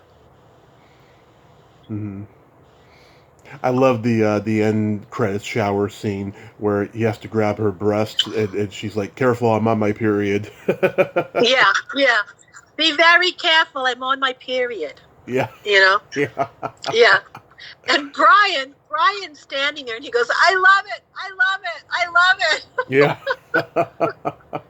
Because he wanted you to be attractive enough without competition to Deborah, but he wanted you to be able to act enough to be able to be that girl from New York, and he wanted you to, he wanted to feel that you were sexy enough to look good, Mm-hmm. And he said, really, you wouldn't believe how hard it is just finding somebody to do that. I said, well, I don't know. Yeah. But I always tell people, beauty is in the eye of the beholder, but it's all smoke and mirrors. You have to, if you've got good bone structure, yes, of course that helps. But, being in the industry, it's all makeup, it's hair, it's great photography, it's great angles and great lighting. You have to have all that, because how many people that I saw in person, and especially a lot of these centerfold playmates, they looked nothing like their centerfold. Nothing. I'd see them up at Hef's house, for parties and things, and I'd say, that was Miss December, and Hef would go, yeah. You wouldn't even recognize him, with the hair and the makeup and the lighting, and he had the best photographers, the best makeup people. You didn't recognize him even. Right. How was guest starring on V? V was fun, and I liked it because it was futuristic. And then they brought it back, I don't know how many years later, and did a whole other TV series, I think, didn't they? Yeah. They had the miniseries, and then they had the series that only lasted a season. And then a couple of years ago, I tried to get Kenneth Johnson to come on here, but he told me that he was going to be doing another V series, and then the pandemic hit, and I don't know what's going to go on with that now. Oh, okay. Yeah, V was fun. I don't remember anything that was out of the ordinary or specific about it, but I remember that I loved it, and I had wished that I could be a principal regular, because I love Star Wars and anything that takes me into outer space, anything having to do with Carl Sagan, planetary exploration. I love all that. I mean, I am, I've told the God of my understanding, if I have to come back, I don't want to come back to Earth, but I want my spirit to be out there flying around, in all the gases and all the galaxies. And I mean, what the studios can do on a soundstage, when you walk in, make you believe that you are in another world, is unbelievable. What these people can do. These set decorators and property masters, and, putting yourself in another time zone, another time period. I loved it. I mean, I just absolutely loved it. But I don't remember anything really specific about it. Isn't that funny? Yeah, that happens sometimes. I met Robert Englund 4 years ago at a convention. Great guy. He likes to talk to everybody for like 10 or 15 minutes. He was a friend of mine, Robert. He lives in Laguna Beach. Yeah. And he's a great guy. I used to date one of his best friends, and we used to go to Robert's house, and I used to tell people he's nothing like his character. Yeah. They go, really? He's not scary? I go, are you kidding me? Yeah. He's a surfer, for God's sake. The guy's a surfer. Oh, yeah. People don't realize that. He had surfboards all over. Yeah, he had his surfboards all over his house. And the guy that I was dating was one of his best friends at the time. We'd go down on the weekend, and we'd spend the weekend at Robert's house with he and his wife. And I remember he had just gotten a new leather couch in the living room. And my boyfriend and I were afraid to sit on it because it was new. And Bob says, why don't you sit on the couch? What's wrong with you people? And we're like, well, we don't want to hurt it. And Robert goes, it's leather, for God's sake. He goes, why do you think I got it? And then, he was showing me around his hand, his fake hand and all that stuff. And he is just the sweetest, funniest, charming. You wouldn't think that character. Another person whose character was nothing like who he was as a private person. Yeah, and he and I had the same birthday, June 6th, which is awesome. Oh, yeah. Now, both of my mom was a Gemini, and my last father number 4, was a Gemini. I never heard that before. I never heard that before. My last father. Yeah. My last stepfather was a Gemini. Well, when my mom was very popular, she was the most stunning woman I have ever seen. She was a combination between Arlene Dahl, the actress Arlene Dahl, Right. the redhead, beautiful redhead, and also Amanda Blake, who was the beautiful redhead Miss on Kitty. Gunsmoke. Miss Kitty. Miss Kitty. Yeah. My mother, Tommy, when we went out, people would ask for her autograph going, "Are you that character, Miss Kitty, on Gunsmoke?" My mother would say, "No, but thank you." And she was a combination of Donna Reed, with the look that Donna Reed had on with Paul Peterson, Shelley Fabre. The Donna Reed show, yeah. The Donna Reed show. My mother was the combination of Donna Reed, Amanda Blake, and Arlene Dahl. She was drop dead gorgeous. Now, she was my adopted mother, which I looked nothing like her. She had flaming red hair, green eyes, a body to die from. And she used to play golf with James Gardner, the actor. Yeah. And I would caddy for them. And James would always say to me, and I was a little girl, he'd say, "Your mother is more beautiful than any actress I ever worked with." And my mom would be like, "Thank you, Jimmy." So they used to play golf on Whittier Boulevard in Studio City, and I would caddy for them, and he was a gentleman among men, another actor that was old Hollywood gentleman. But yeah, so the men were standing in line, Tommy, for my mother. And when she'd get a divorce, they'd call me and go, "Is she divorced yet?" I go, "Well, she's just about to be." And they literally waited for her. They waited for her. Yeah. And then she'd marry again. But the last one she married, they were together until they both passed away for about 25 years. And he said to her, "Dorothy, there will be no divorce in this family." And he was a great guy, a really lovely man. Yeah. But, she was one of those, another femme fatale. She could get out and paint the house by herself, go play 18 rounds of golf, come home and cook an incredible meal. I mean, she was an incredible woman. Since it's Christmas time, I consider Batman Returns a Christmas movie, and that's the last one on your IMDb. Like, how did you get cast as a penguin crony? Well, again, they wanted people that could do character work, and I didn't want to be just another pretty face. My agent said, "You don't want to do this." I go, "Yeah, I really do." I go, "First of all, I'd love to be on a Batman set. I'd love to do all the stunt work and the kicks and all the fight scenes." So that's what I really wanted to do. I wanted to do the fight scenes. I wanted to wear a mask. I wanted to wear an outfit like that. I mean, that to me was fun. It wasn't about being in front of the camera and being the pretty face. I wanted to be on the set and experience something completely different, and Batman was like something I had never really done before, and you always hope to be able to parlay it into something else, I had done The Price is Right, and I had taken over for one of my girlfriends that was on the show that broke her shoulder, and I was a Barker beauty for a little while. I enjoyed that very much. So I mean, I went from point A, 180 degrees, from being an attractive or pretty model type to going into doing many character roles as I could, that I could be hired for and stunt work. Before you mentioned about the Elvis cruise, what else do you got going on these days? Well, I was invited to come to Luxembourg to do an Elvis speaking, and I did turn them down because it's just too close. It's only a week and a half or 2 weeks after I get back from the cruise in the Caribbean. So, that's going to be a lot of fun. And it's the first time that Jason Sherry Productions, which is out of New York, has had a guest speaker. And I did not know that. And he's a lovely gentleman.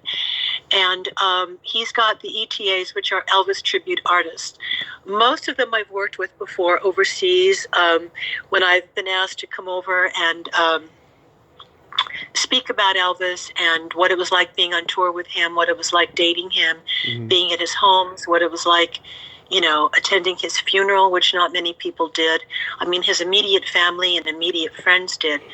But I think out of all the women that he dated, there was me, Linda, and Margaret, his ex-wife, and the last girlfriend. And I don't remember her there in the house. She may have been, but I didn't see her. And she was at the public funeral, but I didn't see her in the house, which is not to say she wasn't there. I just never saw her. So, the people that were not around him during that time, they want to know what was he really like as a human being, as a private citizen. Now, I don't talk about things that he would not approve of. I never have and I never will. But there are people that do. I personally don't approve of it. I know he would not have liked it. And it's not something that I would ever do. But I do tell wonderful, fun stories, what it was like being on the plane and traveling and being at the concerts, and just a normal everyday life with him, which was obviously very different from the normal average guy. But it does my heart good to be able to share him and my experiences with his fans around the world. And it's been wonderful. I mean, I've been to England and Sweden and Germany, Holland, Canada, all over. And I'm hoping next year they're trying to get me to come over to Australia. So I'm hoping to do that. And then we'll be cruising the Caribbean. I hope to go to Luxembourg. And then this last, I guess it was 6 months ago, in August, I did the first spiritual show about Elvis, where I really went into depth and talked about esoteric psychology, life after death, astral projection, numerology, all the things that he was studying that we studied together. And I brought some of the books that he gave me, which are very old. We had a wonderful, beautiful, sold-out show, and that was at one of the dojos that Elvis trained at when he did Kempo. That dojo has now unfortunately closed. The two owners are, I think, going their own separate ways. So until that is meshed out, we don't know what's going to happen. So right now the dojo is closed. And then a couple of weeks after that, I came back, and in Huntington Beach here, I did a show with Dean Z, who's one of the top ETAs, and the gentleman that just won the Ultimate Elvis contest in Memphis this year, 2022, and that's Victor Trevino Jr., so I hosted that show for the weekend. So whenever I'm asked to host, I do. Whenever I'm asked to do a show, I do. And then usually at the end of the show, I sing my tribute song to Elvis, which is Go Rest High on That Mountain by Vince Gill, which is a beautiful song. And the lyrics, for me, fit Elvis so perfectly. And so I sing that song for him, and I will do that on the cruise. And, and then wherever I'm invited, and then everybody says, I need to write a book. And I'm like, well, it would never be a tell-all book. And they're saying, no, but we find your life so interesting. It's not the normal average life. And why don't you just write about your life and write your autobiography? And then within that, give a chapter or two, because Elvis is part of your life, and write about that and other people that, that you dated. I mean, I think I was 18 or 19, but I was very young. I was older for my age, but I remember going out with David Tebbutt. I don't know if you know who David Tebbutt was. Doesn't sound familiar. Okay. Well, David Tebbutt in 1968, 69, 1970 was the president of NBC Television. Okay. Now, David was probably in his 60s. Now, I was like 18 or 19 years old, right? Oh, my God. I know. Now, we only dated. There was never anything else. But he liked to be around young people. Yeah. He loved to be around young girls. Nothing ever happened. That was not anything. Uh-huh. But he wanted to introduce me to the real Hollywood set. So we had met, and I was on an interview at NBC, and he was there, and I was walking through the hallway, and he was walking through, and he had stopped me and said, hi, I'm David Tebbutt. Now, I had no idea who he was. He said, who are you? He said, are you here for an interview? I said, yes. I said, I'm here for an interview for the Johnny Carson show. And he said, oh, he goes, what would you do with the Johnny Carson show? I said, they want someone to come out and do a skit with him. Mm-hmm. So I got hired to do a skit on the Johnny Carson show, and he was great. I love Johnny Carson. And so I had been walking through the halls, and he stopped me and he said, come to my office and sit down for a minute. Let me hear all about you. Who are you? So I told him about me, and he said, do you want to be an actress? Are you acting? I told him I started out in theater. He said, that's great. He said, well, I can introduce you to the real Hollywood, the real old Hollywood, the Hollywood that matters, the A group. He said, would you be interested? And I said, oh, I would love that. Now, I'm innocent. I'm not thinking anything's going to happen, which it never did. Yeah. But here was a man that clearly knew everyone, and he wanted to be like a mentor and introduce me to all these people. So I remember one of our dates, he took me to Henry Mancini's house. Mm-hmm.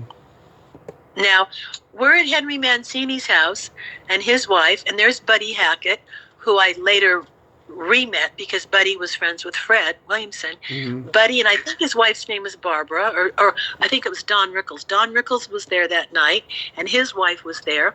And the gentleman seated to my left for my other half of the dinner date was Roger Moore, who later, was James Bond. Mr. Bond. Yeah. Thank you. So now I'm sitting there, and to my left is Roger Moore, and to my right is David, the president of NBC Television. And across this huge round table, Tommy, it looked like the Knights of the Round Table. It was this huge round table of every A-list person you could think of at Henry Mancini's house, right? Mm-hmm. Music for Charade, the Pink Panther, Breakfast at Tiffany's. I mean, Henry Mancini doesn't get much better.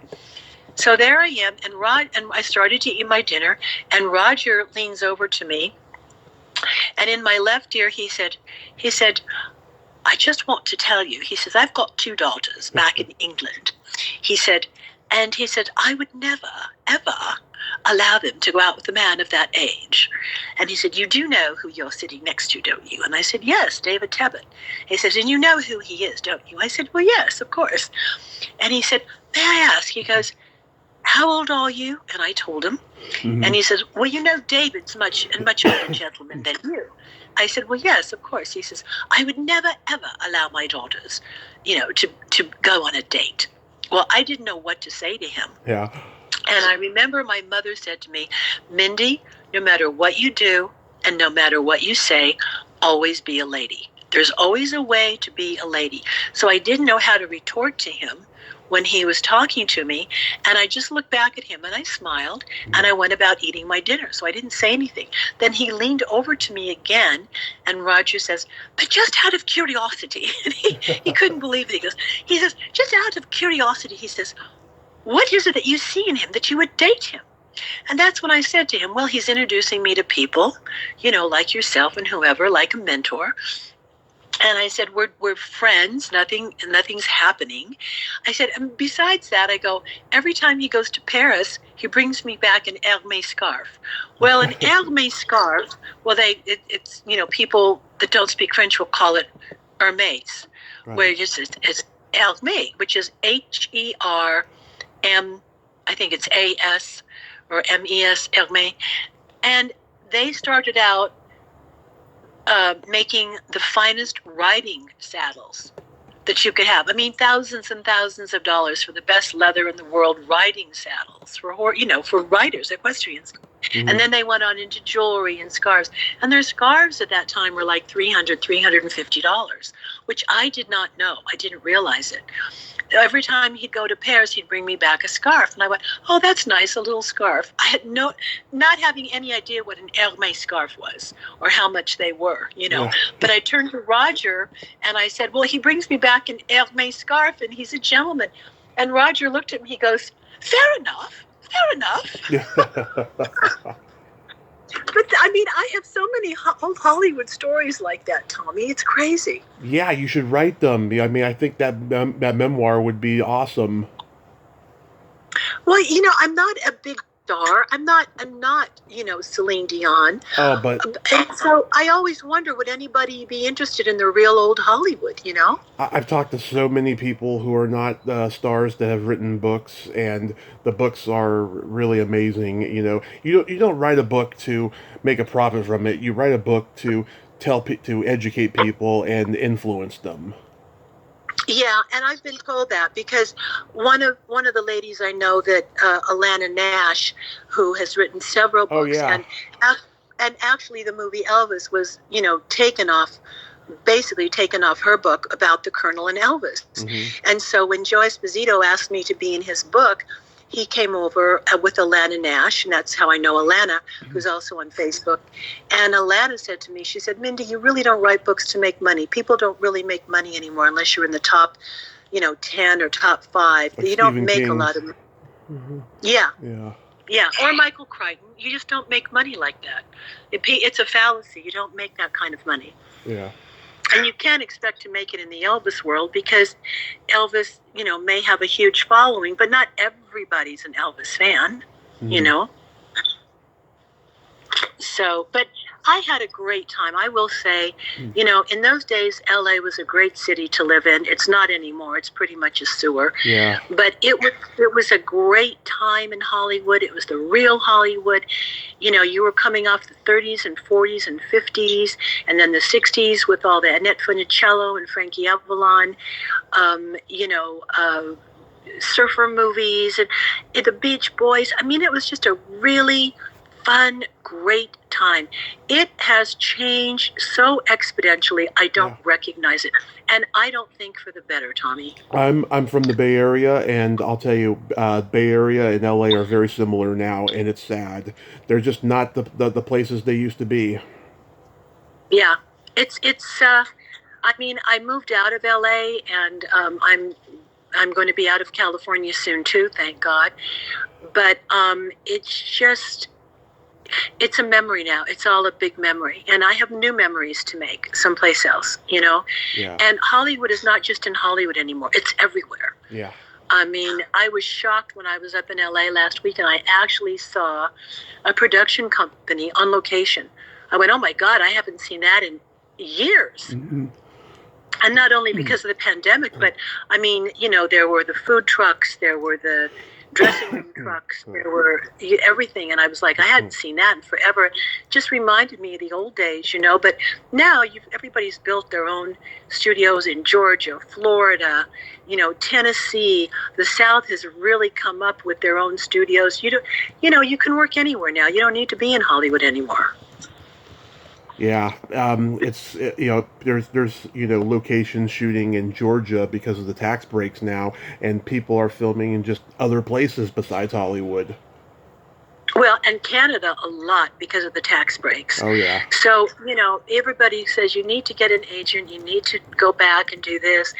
I said not right now. I will do it when I leave California, which is hopefully soon.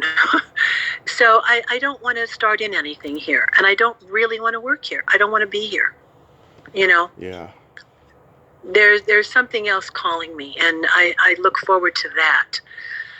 And in the meantime, when I'm invited to speak or sing or do that, it's a joy to do it. Mm-hmm. I really think you should get that book done because I think a lot of people would buy it. Maybe even 2. Really? Yeah, right? 2 people. Well, okay, promise me. No, I mean 2 1. books. I meant not 2 people. Oh.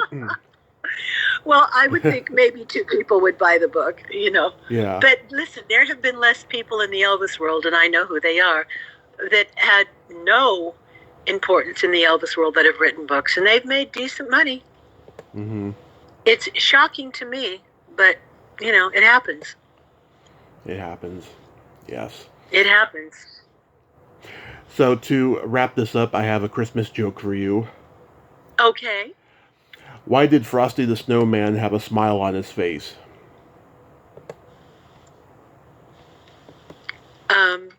I could think of quite a few reasons, but I'm going to let you tell me. I'm not sure.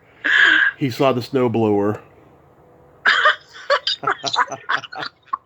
That's funny. Thank you. Funny. That is funny. That's a cute joke. Thank Very you. cute. I put that Very in. cute. I put that in Christmas cards that I send. Did you get good response? Oh yeah, everyone I've sent it to loves it. That's very cute. I never heard that before. Thank you, thank you. And Mindy, thank you for coming on today and sharing all these wonderful stories. Like I said, you should write that book. I think people will enjoy it. And I hope you have a Merry Christmas, a Happy New Year, and be safe out there. I will talk, and thank you so much for thinking of me and for this invitation. I really, really appreciate it. Again, I'm not somebody that thinks of myself as anybody important or special, but it was really fun going over memories and old Hollywood. And, it brings back some wonderful times in my life and some great people that I've had the fortune to meet and to know. Yes, I think you're special, and I think you're still gorgeous. So, Oh, bless you. yes, Thank you. it And was. the check is in the mail. The check is in the mail, by the way. It was such a pleasure. Have yourself a great day. I will. God bless. Thank you so much. Thank you so much. All righty. Okay. Bye-bye. Bye bye. Well, there you have it. Mindi Miller. Ain't she a sweetheart? Oh, what a great lady, hon. What great stories about Elvis, and she's really preserving his memory because that's what we need, We need the truth about Elvis. Well, until next time, this is Tommy Throwback Kovac saying there's no shame in living in the past because the present sucks. Later, dudes.